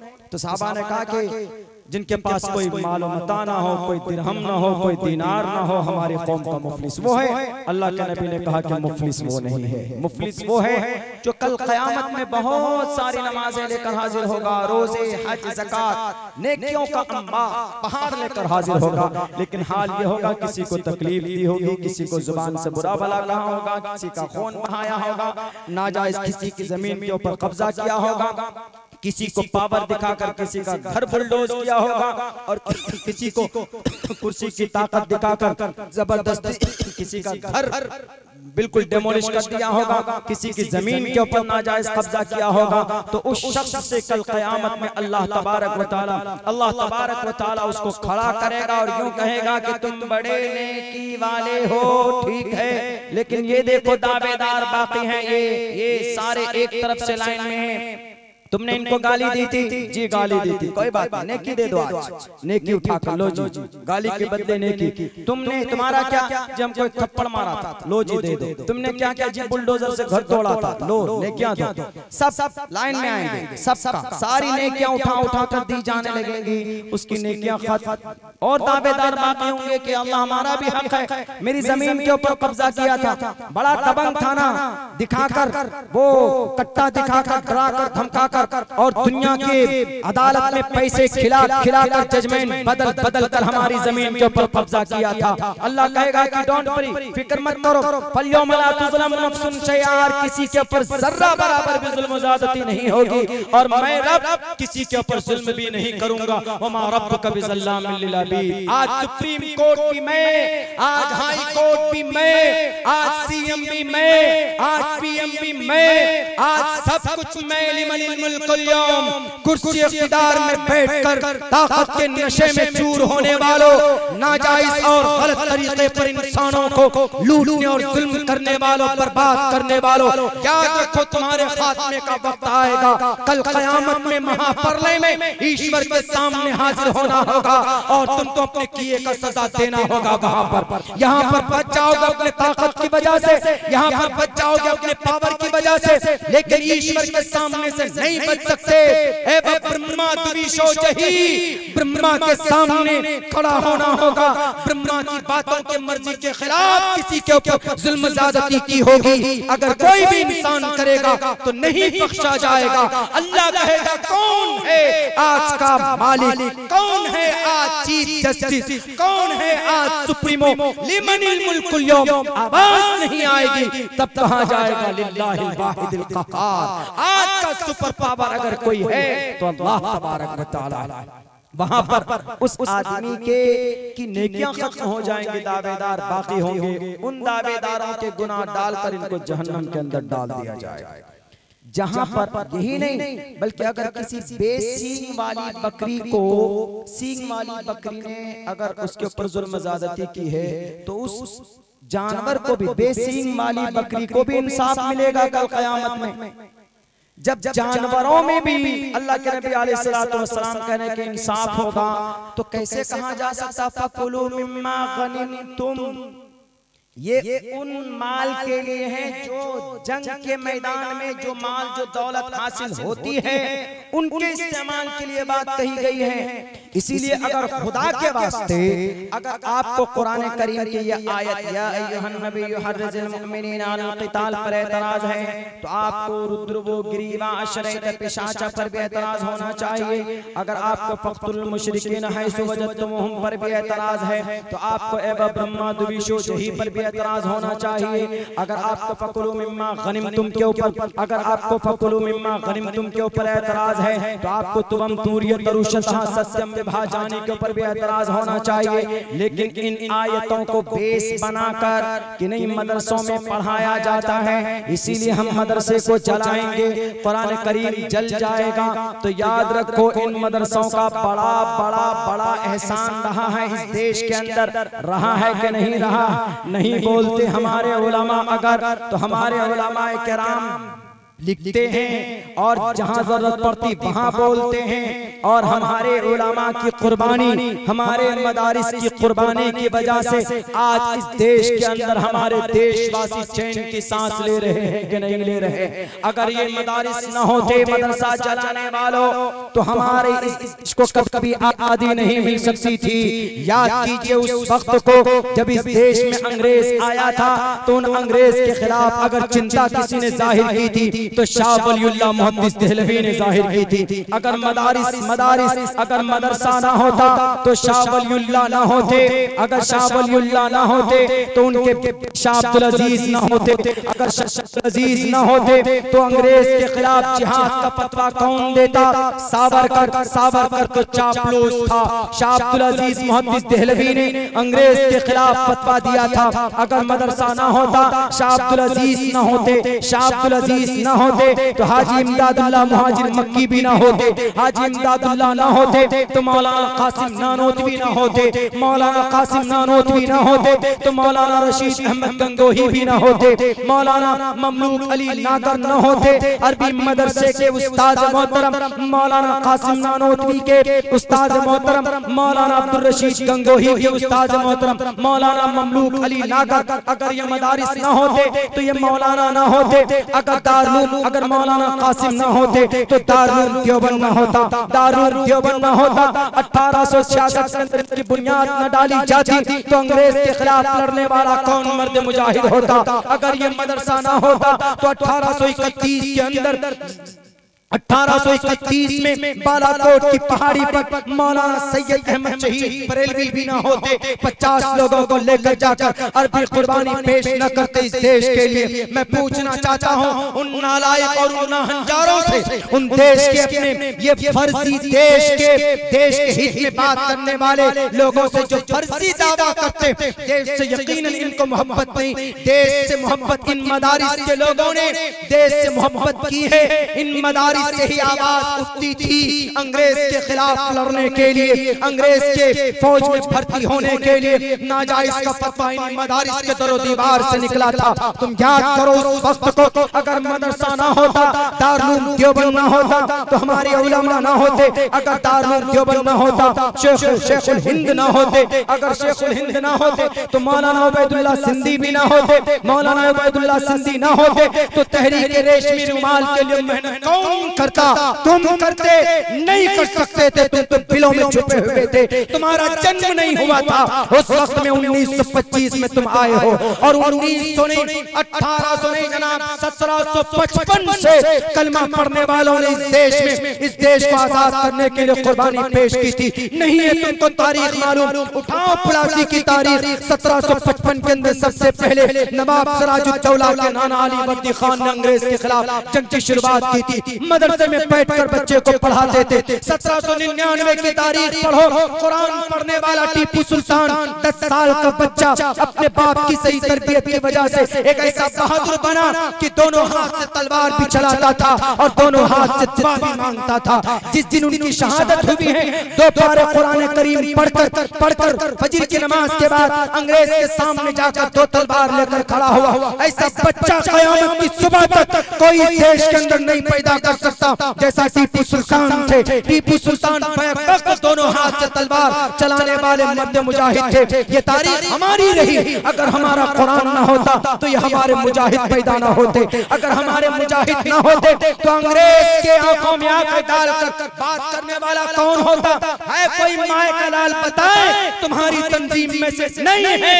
इन्हीं मदरसों से पढ़कर निकलने वाले मौलाना हुसैन अहमद मदनी ने कहा था कि मैं अंग्रेज के फौज में भर्ती होने वाले हमारे नौजवानों के खिलाफ एक फतवा लिखता हूँ। फतवा लिखा गया, किसी ने कहा कि हुसैन अहमद मदनी आज तुम्हारी खैर नहीं, मर जाओगे, ये तुमको फांसी की सजा दे देंगे। हुसैन अहमद मदनी ने कहा था, अंग्रेज के सामने कोर्ट के अंदर खड़े होकर कहा था, मरने से कौन डरता है जी। अगर ये मदरसा ना होते, मौलाना हुसैन अहमद मदनी जैसा शेखुल इस्लाम जैसा मर्द मुजाहिद ना होता, मौलाना अरशद मदनी के अब्बा, मौलाना महमूद मदनी के दादा, मौलाना मौलाना असद मदनी के अब्बा, ये मौलाना, ये शेखुल इस्लाम हुसैन अहमद मदनी, जिन्होंने अंग्रेज के रगों को ठंडा किया।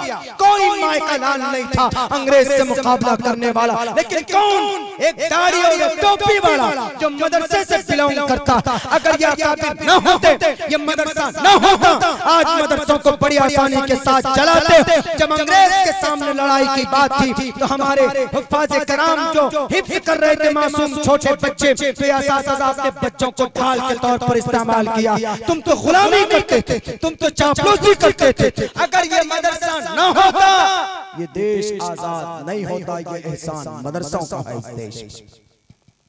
इसीलिए खामखा गलतफहमी की बुनियाद पर मदरसों को जलाना, किताबों को जलाना गलत बात है। किताबों को जलाते हो, ईश्वर के पास आपको जवाब देना पड़ेगा। मेरे भाइयों, वक्त भी काफी हो चला है और कल परसों की तारीख में हमारे घर पे एक बड़ा हादसा फाजिया, हमारे ब्रदर इन लॉ, हमारे फादर इन लॉ, ससुर मोहतरम का इंतकाल हुआ, जिसकी वजह से मैं कल के प्रोग्राम में नहीं पहुंच पाया। घर वाले आज भी मना कर रहे थे, इतने दूर जाओगे, क्योंकि ये एक आइलैंड में बसे हुए हैं आप लोग, आजमगढ़ मऊ के लोग। डिस्कनेक्ट कम्युनिकेशन में थोड़ी दिक्कत होती है। डायरेक्ट ट्रेन डेली यहाँ के लिए ऐसे टाइम पे है कि 2 दिन पहले निकलना पड़ता, या अगर फ्लाइट से आएंगे तो हमें अगर फ्लाइट से आना होगा तो हम बागडोगरा टू दिल्ली जाएंगे, दिल्ली से तब वाराणसी आएंगे या फिर गोरखपुर आएंगे, थोड़ा लंबा पड़ जाता है। लेकिन बस एक बात और मैं बताकर आप लोगों से अपनी बात खत्म करूंगा, वो ये खुसूसन नौजवानों को एक पैगाम मैं देना चाहता हूँ। मेरे नौजवानों, ये तारीख हमारे सामने अभी है, इन चीजों की जानकारी आप हासिल कीजिए। आप सुन्नत रसूलुल्लाह के मुताबिक जिंदगी गुजारिए, इतिहास सीरत पढ़िए, ताकि कहीं पर कोई गलत अफवाह फैलाता है, बताता, उसको पुरअमन तरीके से उसको मुतमईन कीजिए, सेटिस्फाई कीजिए, बताइए। हर सारी बातें उनके ग्रंथ के अंदर मौजूद है, लिखी। एक आदमी जब ज्यादा बहस करता हमारे सामने, मैं उसको श्रीमद् भगवत गीता का पहला श्लोक पढ़कर समझा देता हूँ। मैं कहता हूँ कि देखो भाई, तुम कुरान पर एतराज करने से पहले मोहम्मद रसूलुल्लाह की लाई हुई शरीयत, जो लाई हुई किताब है, उनके ऊपर जो अवतरित हुई कुरान, उनके 24 आयतों पर एलिगेशंस और इल्जाम और बोतान लगाने से पहले आप पहले पढ़, अपने शास्त्रों को पढ़ लीजिए। नेताजी के कहने पर मत उछलो।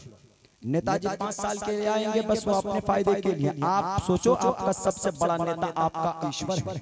ईश्वर का फरमान क्या, ईश्वर क्या कह रहा है?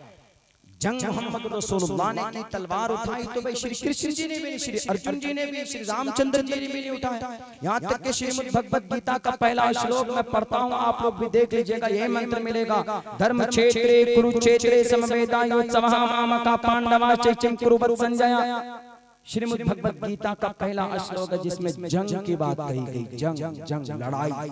अगर कुरान करीम की पहली आयत, अगर पहली सूरत में, सूरह फातिहा में भी कहीं जंग की बात होती है ना, तो ये लोग पता नहीं सूरह फातिहा को अब तक काट कर निकाल कर फेंकने की कोशिश करते कि नहीं, पहली सूरत में कत्ल है, पहली सूरत में जिहाद है। नहीं देखते। श्रीमद् भगवत गीता में पढ़कर बता देता हूँ। नहीं समझ में आता उनको तो 1-2 मंत्र और आगे पढ़कर समझा देता हूं उनको, भैया ऐसा मत करो। कुतस्तुवा कश्मलिदम विश्मे समुपस्थितम अनाद्य जुष्टम कीर्ति कर्म जुना शुद्रो हृदय दौर बल्यमा। हे अर्जुन, उठो, सामने मुकाबला करो, लड़ो। हमने कहा देखो, इसीलिए वो एक वक्त होता है, टाइम है। अब देश के ऊपर अगर कोई आकर के बम गिराएगा तो क्या हमारे मोदी जी बैठे रहेंगे? वो कहेंगे अच्छा, एकदम फौरन पहुंचेंगे बॉर्डर के ऊपर और फौरन माइक थमाएंगे और माइक से बम फेंकना शुरू कर देंगे। कुछ तो करेंगे ना अपने देश के लोगों को बचाने के लिए। इसीलिए ऐसे ही पहले होता था। अर्जुन का जमाना हो, राम का जमाना हो, मोहम्मद रसूलुल्लाह का जमाना हो, ऐसा पहले होता था। उसको बेस बनाकर आज बिलीव नहीं किया जा सकता। और आज उसी तहरीक का एक नतीजा है। आज हमारी जो बेटियां, बच्चियां फौरन अखियार के हाथों में जा रही हैं, उनके बाइक की चमक देखकर, उनके गाड़ियों को देखकर। साजिश है मेरे नौजवान, मेरी समाज की बच्चियों, उनकी साजिश को समझने की कोशिश करो। वो आपका कभी भी, पहली बात तो आपका निकाह हो ही नहीं सकता। मैरिज हो सकता है भारत के संविधान के एतबार से आप अगर बालिग हैं, आप किसी से मैरिज कर सकते हैं संविधान के एतबार से। लेकिन अगर कोई मुस्लिम लड़का या मुस्लिम लड़की अगर किसी अगयार से मैरिज करता है तो शरीयत में वो मैरिज, वो शादी काबिल कबूल नहीं है। उनसे औलाद पैदा होने वाली कभी भी उनके लिए जायज नहीं, हरामी नस्ल, और उनसे जो बच्चियां वो जो चलती रहेंगी औलाद का सिस्टम और निजाम, वो सारे हरामी नस्ल, उन तमाम का वबाल तुम्हारे सर पर होगा। पता क्या साजिश है हमारी समाज के बच्चियों, जो लिबरलिज्म की वजह से कि नहीं मौलाना धर्म कुछ नहीं होता, अपना अपना अमल होता है, इसीलिए हम आजाद हैं। कुछ तो आजाद ख्याल की वजह से बच्चियां धर्म परिवर्तन कर कर या धर्म परिवर्तन भी नहीं करती, तुम अपने धर्म पर हम अपने धर्म पर लिव इन रिलेशन के मुताबिक वो रहते हैं और नाजायज संबंध में रहते हैं।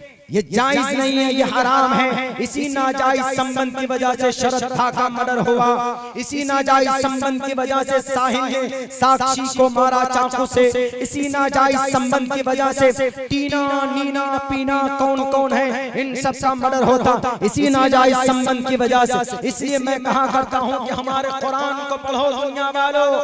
कुरान करीम के अंदर जिना की सजाए मौत है, सजाए मौत। लाल कृष्ण अडवाणी जी ने भी कहा था, किसी ने पूछा, उसने कहा कि should be death penalty for a rapist, एक जिना करने वाले लड़के को, जानी को सजाए मौत मिलनी चाहिए।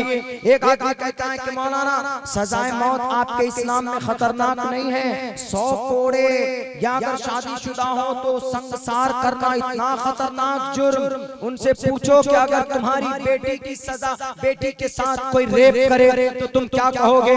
तो वो कहेगा, वो डायरेक्ट कहेगा कि मुझे चाकू दो, मैं तो इतना गुस्सा आएगा कि मैं उसका मर्डर कर दूंगा। इसी चीज की रियायत की है इस्लाम ने। अगर किसी बेटी की इज्जत कोई लूटता है और वो मुजरिम है, लोगों के सामने खड़े करके, सारे लोग मजमे के सामने में उसको सजा दी जाए, ताकि दूसरा नौजवान फिर अपना सर न उठाए किसी समाज की बेटी की इज्जत लूटने के लिए। और फिर इस जिना की सजा बाद में है, पहले जिना से बचने का रास्ता है कुरान में। जिना कैसे आम हो जाती है, जिना का बाजार कैसे गर्म होता है, वो बेपर्दगी की वजह से, वो फोन के ऊपर कम्युनिकेशन की वजह से। हमारा नौजवान या जवान बेटियां आजकल एक दूसरे के साथ पहले चैटिंग करते हैं, उसके बाद फिर डेटिंग करते हैं, उसके बाद फिर पिकनिक मनाते हैं। पहले चैटिंग, फिर डेटिंग, फिर आखिर में जब बात नहीं बनती है, मन भर जाता है नाजायज संबंध में, उसके बाद फिर कटिंग करते हैं। ऐसा है ज़माना। दुनिया वाले क्या कहते हैं? चैटिंग भी जायज, डेटिंग भी जायज, लेकिन कटिंग जायज नहीं। इस्लाम कहता है कि नहीं, कटिंग तो है ही ना जायज, लेकिन चैटिंग भी ना जायज, डेटिंग भी ना जायज। क्यों? चैटिंग से शुरुआत होती। इसीलिए इस्लाम कहता है कि कोई समाज की बच्ची किसी गैर महरम लड़के या मर्द से किसी से बात ना करे। दोनों के लिए पर्दे का ऑर्डर है। ये जो मीडिया वाले बोलते हैं ना कि इस्लाम में देखिए औरत को पर्दा, अरे मर्द को भी पर्दा है। कुल्लिल मुमिनात पढ़ते हो बेवकूफ, कुल्लिल मुमिनीना का तर्जुमा करना भूल जाते हो। कुल्लिल मुमिनीना यग़ुज़्ज़ू मिन अब्सारिहिम, ये मर्द के लिए पर्दा ही तो है। कुल्लिल मुमिनात यग़ुज़्ज़ुना मिन अब्सारिहिम, निगाहें कंट्रोल में रखो। Don't show your beauty and ornament in front of the stranger person. अखयार के सामने में अपनी ब्यूटी को जाहिर मत करो। सेफ रहो, वक़र्न फी बुयूतिकुन्ना वला तबर्रजन तबर्रुजल जाहिलिय्यतिल ऊला। घर में रहो, जरूरत पड़े तो अपने महरम के साथ बाहर जाओ तो पर्दे में मलबूस होकर जाओ। और जो शैतान का एजेंडा तुम्हारे हाथ में, शैतान का झंडा मोबाइल, उसको खत्म करो, उससे जुड़ने की कोशिश मत करो। एक लड़का का पूछता है कि मौलाना मैं पढ़ना चाहता हूँ, आपकी तरह बनना चाहता हूँ। मैंने कहा मेरे तरह बनना चाहता हूँ, मुझसे अच्छा बनो। मैं तो पागल हूँ, मैं तो एक तालिब इल्म हूँ, छोटा आदमी सा, मुझसे भी बड़ा बनो। कैसे होगा, हम ये करेंगे। हमने कहा कि मोबाइल है, बोला हाँ मोबाइल है, सोशल मीडिया यूज करता हूँ। मैंने कहा उसको बंद करो पहले। हमने कहा कि जब देवबंद में हम थे, जब हम डिप्लोमा करने बैंगलोर गए, तब भी हमने मोबाइल का इस्तेमाल नहीं किया। ये मोबाइल शैतान का एक समझिएगा हथियार है आपके पास।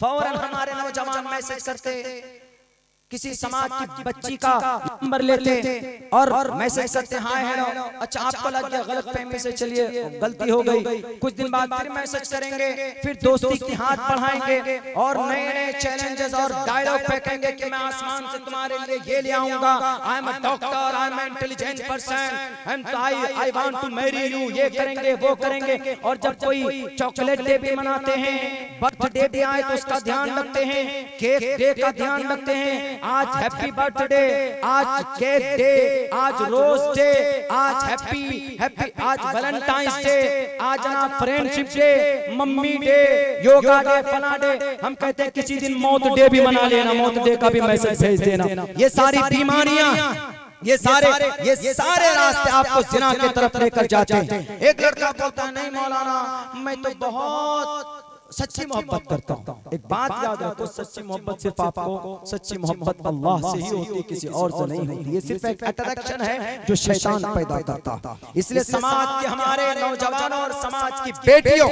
इन बुराइयों से बचिए, ये जिना की तरफ लेकर जाता है। और अगर अखियार आपको कोई कहता है कि आओ हम तुम्हारे फ्रेंड हैं, दोस्त हैं, हमसे निकाह कर लो, हम तुमको खुशहाल जिंदगी गुजारेंगे, निकाह नहीं हो सकता उसके साथ। किसी भी गैर मुस्लिम लड़के का या गैर मुस्लिम लड़की का किसी मुस्लिम लड़के से या किसी गैर मुस्लिम लड़की से निकाह नहीं हो सकता, नाजायज, हराम है, हराम है, हराम। अगर तुम मुर्तद हो जाती हो, अगर तुम अपने ईमान को बेचकर किसी गैर मुस्लिम गैर मोमिन लड़के से निकाह करती हो तो उनका एजेंडा है हर साल 10,000 बच्चियों को मुर्तद करने का, आपके ईमान से आपको फेरने का। और पता है मुर्तद बहुत छोटा सा वर्ड है, लेकिन कितना खतरनाक वबाल है इसके अंदर। अगर कोई मुसलमान या अय्युहल्लज़ीना आमनू मैं यर्तद मिनकुम अन दीनी फयमुत वहुव काफिरुन, अगर मुर्तद हो जाए अपने दीन से और उसी हालत में मर जाए तो उसके सारे अमाल बेकार। फौलाइका हबितत आमालुहुम फिद दुनिया वल आखिरह उलाइका अस्हाबुन नार हुम फीहा खालिदून। कल क़यामत में मरने के बाद उसको कभी भी जन्नत नहीं मिल सकती। मेरे भाइयों, मेरे समाज के बेटियों, इन चीजों के ऊपर जरा गौर कीजिएगा। कभी भी किसी की बाइक की चमक को देखकर, किसी की गाड़ी की चमक को देखकर आप किसी गैर मुस्लिम लड़के के साथ अपनी कीमती दौलत ईमान का सौदा नहीं कीजिएगा। अल्लाह के दरबार में ईमान से बड़ी कोई कीमती दौलत नहीं है। लेकिन मेरे भाइयों, कभी कभी कहना पड़ता है, कभी कभी समाज में हमारी बच्चियां मजबूर होकर निकाह करती हैं, किसी गैर के हाथों में जाकर अपने हाथ को देते और अपने ईमान का सौदा करती। हम भी मुजरिम हैं, हमारी समाज की लिबरल बच्चियां तो है ही मुजरिम, क्योंकि हमारे पास कॉलेज नहीं, हमारे पास यूनिवर्सिटी नहीं, हमारे पास आला मयार की तालीम के लिए हमारे पास इदारे नहीं। तो वो कौन है जिम्मेदार? हम जिम्मेदार हैं, हम और आप जिम्मेदार हैं। हमारे देश के बड़े बड़े जो लीडर चले गए इस दुनिया से, जिन्होंने कौम के लिए कोई परवाह नहीं की। हम डॉक्टरेट पढ़ाना मुजरिम जुर्म नहीं, डॉक्टरेट की तालीम कुरान करीम के अंदर, साइंस की तालीम खुद कुरान करीम के अंदर। मौका मिलेगा तो कल के जलसे में मैं कुरान और साइंस के ताल्लुक से बात करूंगा। ये सारी चीजें गुनाह नहीं, बल्कि इस दुनिया के ऊपर एहसान अजीम है कुरान का और इस्लाम का। कुरान और इस्लाम कभी भी साइंस के खिलाफ नहीं, बल्कि साइंस निकला कुरान से है। साइंस की बुनियाद कुरान करीम के ऊपर अल्बर्ट आइंस्टाइन ने डाली थी 1915 के ऊपर। मैं इस तारीख के ऊपर भी कल रोशनी डालूंगा मऊ के अंदर। लेकिन मैं इतना कहता हूँ कि हम लोग भी मुजरिम, हम अपने कौम के लिए नहीं सोचते हैं, हम अपने कौम की बच्चों के लिए नहीं सोचते। कैसे आप कहेंगे मौलाना यूनिवर्सिटी कैसे बने, मौलाना मदरसा चलाने में हमारा पसीना निकल पड़ता है, मदरसे के चंदे के लिए यकीनन बड़ी कुर्बानी देते हैं। हमारे अकाबिर उलमाए किराम रमजान में गर्मियों में तपते हैं, इनका पसीना बहता है और भूख प्यासे खड़े होकर इधर उधर भटक कर रसीद लेकर जाते हैं, तब जाकर चंदा जमा करके एक मदरसा चलाते। यकीनन कुर्बानी अल्लाह की नबी की पाक सहाबा की जमात के बाद इस जमीन पर कोई मुबारक जमात है तो उलमाए किराम की हमारी जमात है। इनको इज्जत की निगाह से देखिए, इनको परेशान मत कीजिए। लेकिन क्या यूनिवर्सिटी नहीं बनाई जा सकती? बनाई जा सकती है। लेकिन क्या हमारे इन मदरसों को हम लोग नहीं चला सकते? चला सकते हैं। इस देश के अंदर आबादी आपकी कितनी है? 35 करोड़ की आपकी आबादी। अगर एक दिन में 10 10 करोड़ मुसलमान अगर 1 रुपए एक दिन में जमा करेगा तो 1 महीने के अंदर 300 करोड़ रुपए जमा होंगे। आप अंदाजा नहीं कर सकते। एक दिन के अंदर 10 करोड़ जमा हुए और 1 महीने के अंदर 300 करोड़ रुपए जमा होंगे और पूरे साल के अंदर 12 महीने में 3600 करोड़ रुपए जमा होंगे। हम तामीर मदरसा भी करेंगे, हमारा मदरसा भी चलेगा, यूनिवर्सिटी भी बनेगी, हम डॉक्टर भी बनाएंगे, उलमा भी बनाएंगे, मुफ्तियान किराम भी बनाएंगे। और जो अगर मदरसे को जलाएगा उसके ऊपर कानूनी कार्रवाई करके उस तंजीम के जरिए से उसको कैफे किरदार तक पहुंचाएंगे। सिर्फ 1 रुपए अगर एक दिन में जमा किया जाए, महीने में 30 रुपए, हमारे नौजवान तो एक दिन में एक रजनीगंधा 25 रुपए का खाकर थूक देते हैं। अगर महीने में 30 रुपए जमा करेगा तो मेरे जवानों आपके पैसों का सही इस्तेमाल हो सकता है कि नहीं हो सकता। मैं इसलिए बोल रहा हूँ इस कौम की रहनुमाई की जरूरत है। हम मुजरिम हैं, क्यों मुजरिम हैं? एक वाकया बताकर अपनी बात भी खत्म करता हूँ। एक बच्ची भिवंडी की, वो बच्ची 27 साल की उम्र में थी। वो बच्ची पढ़ी लिखी थी। वो बच्ची अपने स्टेटमेंट में कहती है मैं ग्रेजुएटेड, मैं पढ़ी लिखी हूँ, मैं ग्रेजुएशन कंप्लीट की हूँ। लेकिन उस बच्ची ने, मोमिन बच्ची थी, अपने 10 साल पुराने एक अपने गैर मुस्लिम आशिक के साथ, उन्होंने अपने दोस्त के साथ, बॉयफ्रेंड के साथ उन्होंने निकाह किया और उनके धर्म के हिसाब से किया। पहले कोर्ट मैरिज किया, उसके बाद उनके धर्म के हिसाब से उन्होंने विवाह किया, यानी अपने ईमान से हाथ धो बैठा। किसी ने कहा कि आपके भिवंडी के अंदर ऐसा हुआ, वहां के जिम्मेदार से कहा आप लोग खबर नहीं लेते, बच्चियां मुर्तद हो रही और आप बैठे हुए हैं, आप किस चीज के सदर बने बैठे, आप किस चीज के सेक्रेटरी बने बैठे? एयर कंडीशन रूम में बैठने के लिए नहीं, ये सदारत का कुर्सी हो, सदारत की कुर्सी हो, कि ये सीएम की कुर्सी हो, कि पीएम की कुर्सी हो, जिम्मेदारी लेकर के आती, बैठकर जजमेंट देने के लिए नहीं आती, मासूमों के ऊपर लाठी चार्ज करवाने के लिए नहीं आती, बेटियों के ऊपर अत्याचार करने के लिए ये कुर्सी नहीं आती, ये कुर्सी इंसाफ के लिए आती। अगर नहीं तुम्हें मालूम कुर्सी का इस्तेमाल कैसे होता, उठाओ तारीख उमर फारूक की, देखो पढ़ो, तुम्हें पता चलेगा कि हुकूमत दुनिया के अंदर कैसे की जाती। उमर फारूक रज़ी अल्लाह ताला अन्हु ने बताया, दुनिया को 22 लाख मुरब्बा मील के इलाके का प्राइम मिनिस्टर बनकर उन्होंने देश चलाना सिखाया। मेरे भाइयों, उस बच्ची के पास जिम्मेदार लोग पहुंचे और कहा कि बेटी तुमने कितनी बड़ी गलती की, तुमने अपने ईमान का सौदा कर लिया। उन्होंने कहा कि मौलाना साहब आई नो एवरीथिंग, मैं सब जानती हूँ। कहा आज आप आए हैं मौलाना साहब? मौलाना नहीं होंगे, मेरे ख्याल से कोई किसी ऑर्गेनाइजेशन के, कोई तंजीम के कोई सरबराह थे मेरे ख्याल से। उन्होंने कहा कि सर आप आज आए हैं? का क्या हुआ? मुझे आज खबर लगी कि भाई तुमने अपने ईमान का सौदा किया, बड़ी आसानी से तुम मुर्तद हो गई। उन्होंने कहा कि मौलाना मेरी उम्र 27 साल है, पिछले 6-7 साल से मैं निकाह के इंतजार में हूँ। कहा फिर क्या हुआ? कहा अब से 20 साल पहले मेरे वालिद मोहतरम का इंतकाल हो गया। अब से 20 साल पहले मेरी एक बहन है छोटी और मेरा एक छोटा भाई है और मेरी माँ। कहा तो क्या हुआ? कौन से बड़ी बात है? उनका वक्त पूरा हुआ, वो चले गए। कहा कि क्या हुआ? मैं मुर्तद हुई हूँ, आप जैसे लोग जिम्मेदार हैं, मुस्लिम कौम के रहबर रहनुमा जिम्मेदार हैं, ज़कात न देने वाले मालदार जिम्मेदार हैं, समाज का, माशरे का दानिशवर तबका जिम्मेदार है, हमारा नौजवान जो जहेज के लालची होते हैं वो जिम्मेदार है। उस बच्ची का अंदाज देखिए, जाहिल नहीं थी वो बच्ची।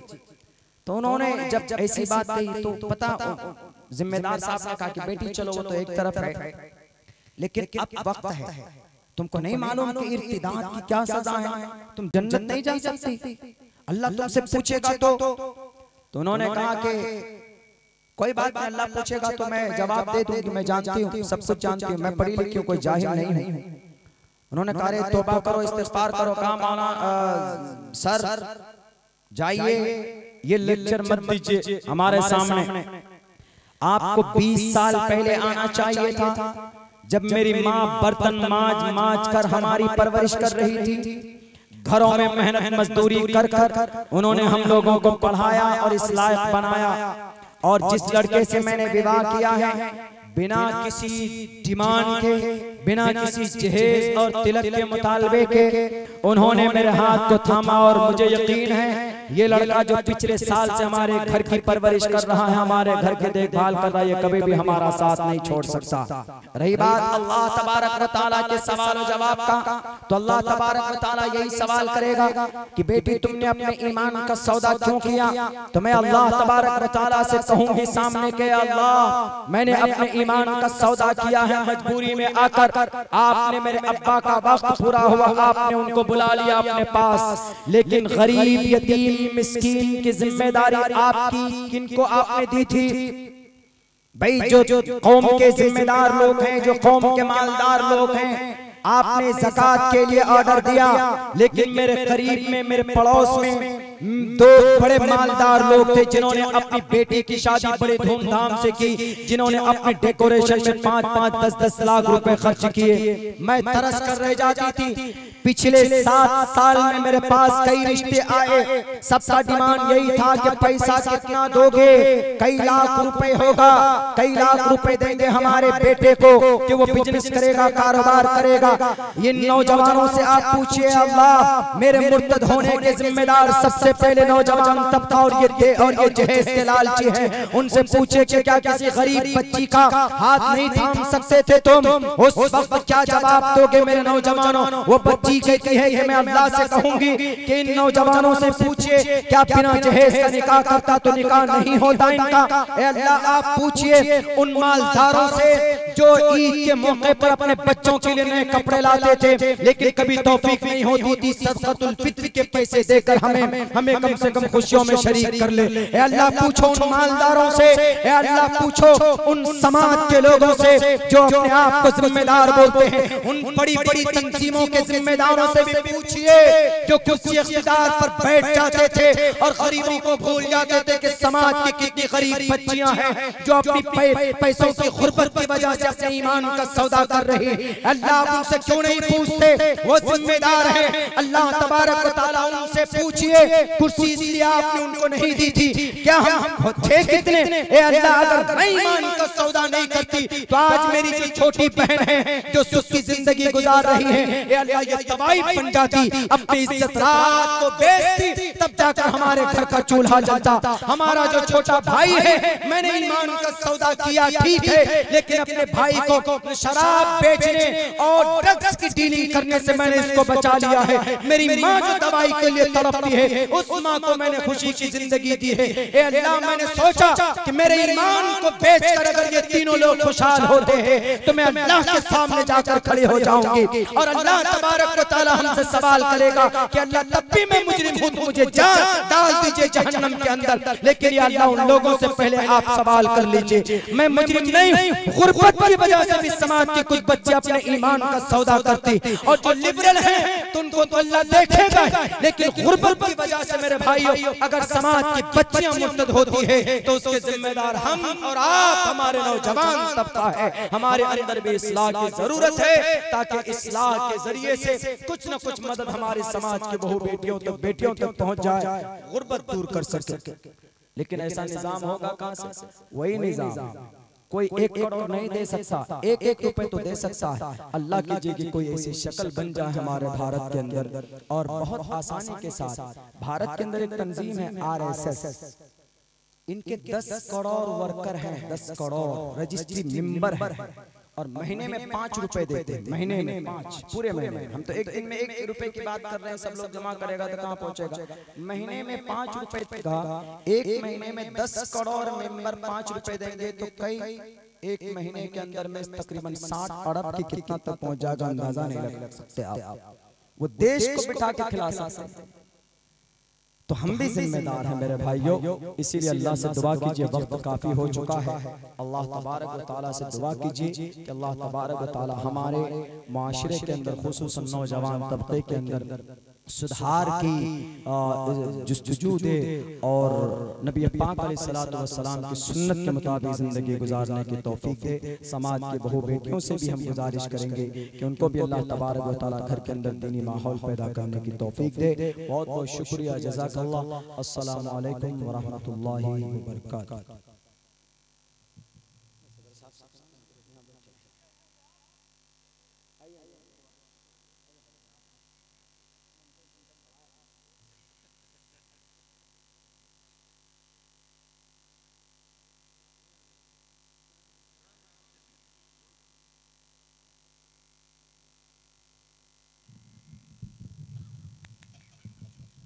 अल्लाहुम्मा सल्लि अला अब्दिका व रसूलिका सय्यिदिना मुहम्मद व अला आलिहि व अस्हाबिहि व बारिक व सल्लिम।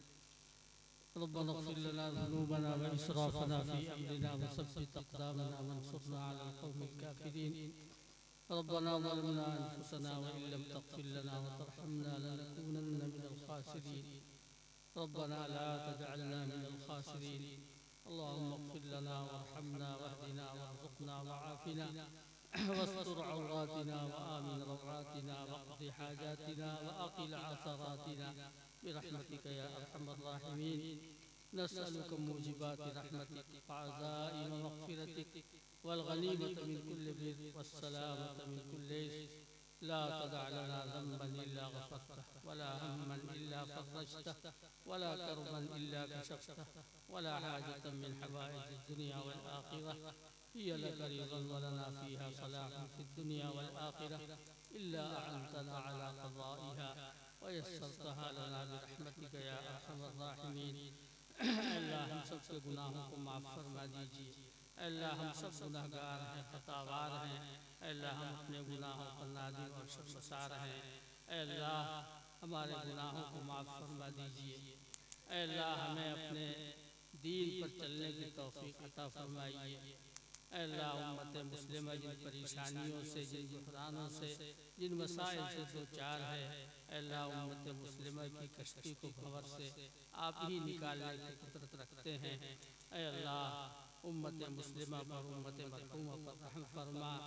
अल्लाह इस उम्मत को मसाइब और मुश्किलात से निजात दीजिए। अल्लाह हमारे नौजवान और बच्चे और बच्चियाँ जो दीन से बेजार हो रहे हैं या मुर्तद हो रहे हैं, अल्लाह आप उनकी मदद फरमाइए, उनको नेक तौफ़ीक़ अता फरमाइए। अल्लाह इस जलसे में बहुत दूर दूर से लोग आए हैं। अल्लाह जो लोग भी यहाँ आए हैं उनके आने को कबूल फरमाइए। अल्लाह इस मजलिस में जो कुछ कहा गया है, जो कुछ सुना गया है, अल्लाह उस पर अमल करने की तौफ़ीक़ अता फरमा। अल्लाह इस मजमा में जो भी बीमार है, अल्लाह उनको शिफ़ा अता फरमाइए। जो परेशान हाल है उनकी परेशानी को दूर फरमा दीजिए। अल्लाह जो मक़रूज़ हैं उनके कर्ज़े की अदायगी की सबील मुहैया फरमा दीजिए। अल्लाह जो लोग भी इस मजमे में अपने दिलों में जो भी जायज़ मक़ासिद रखते हैं, अल्लाह अपने फ़ज़्ल व करम से उनको पूरा फरमा दीजिए। रब्बना तक़ब्बल मिन्ना इन्नका अंतस समीउल अलीम व तुब अलैना इन्नका अंतत तव्वाबुर रहीम। व सल्लल्लाहु तआला अला खैरि ख़ल्क़िही सय्यिदिना मुहम्मद व आलिहि व अस्हाबिही अजमईन बिरहमतिका या अरहमर राहिमीन।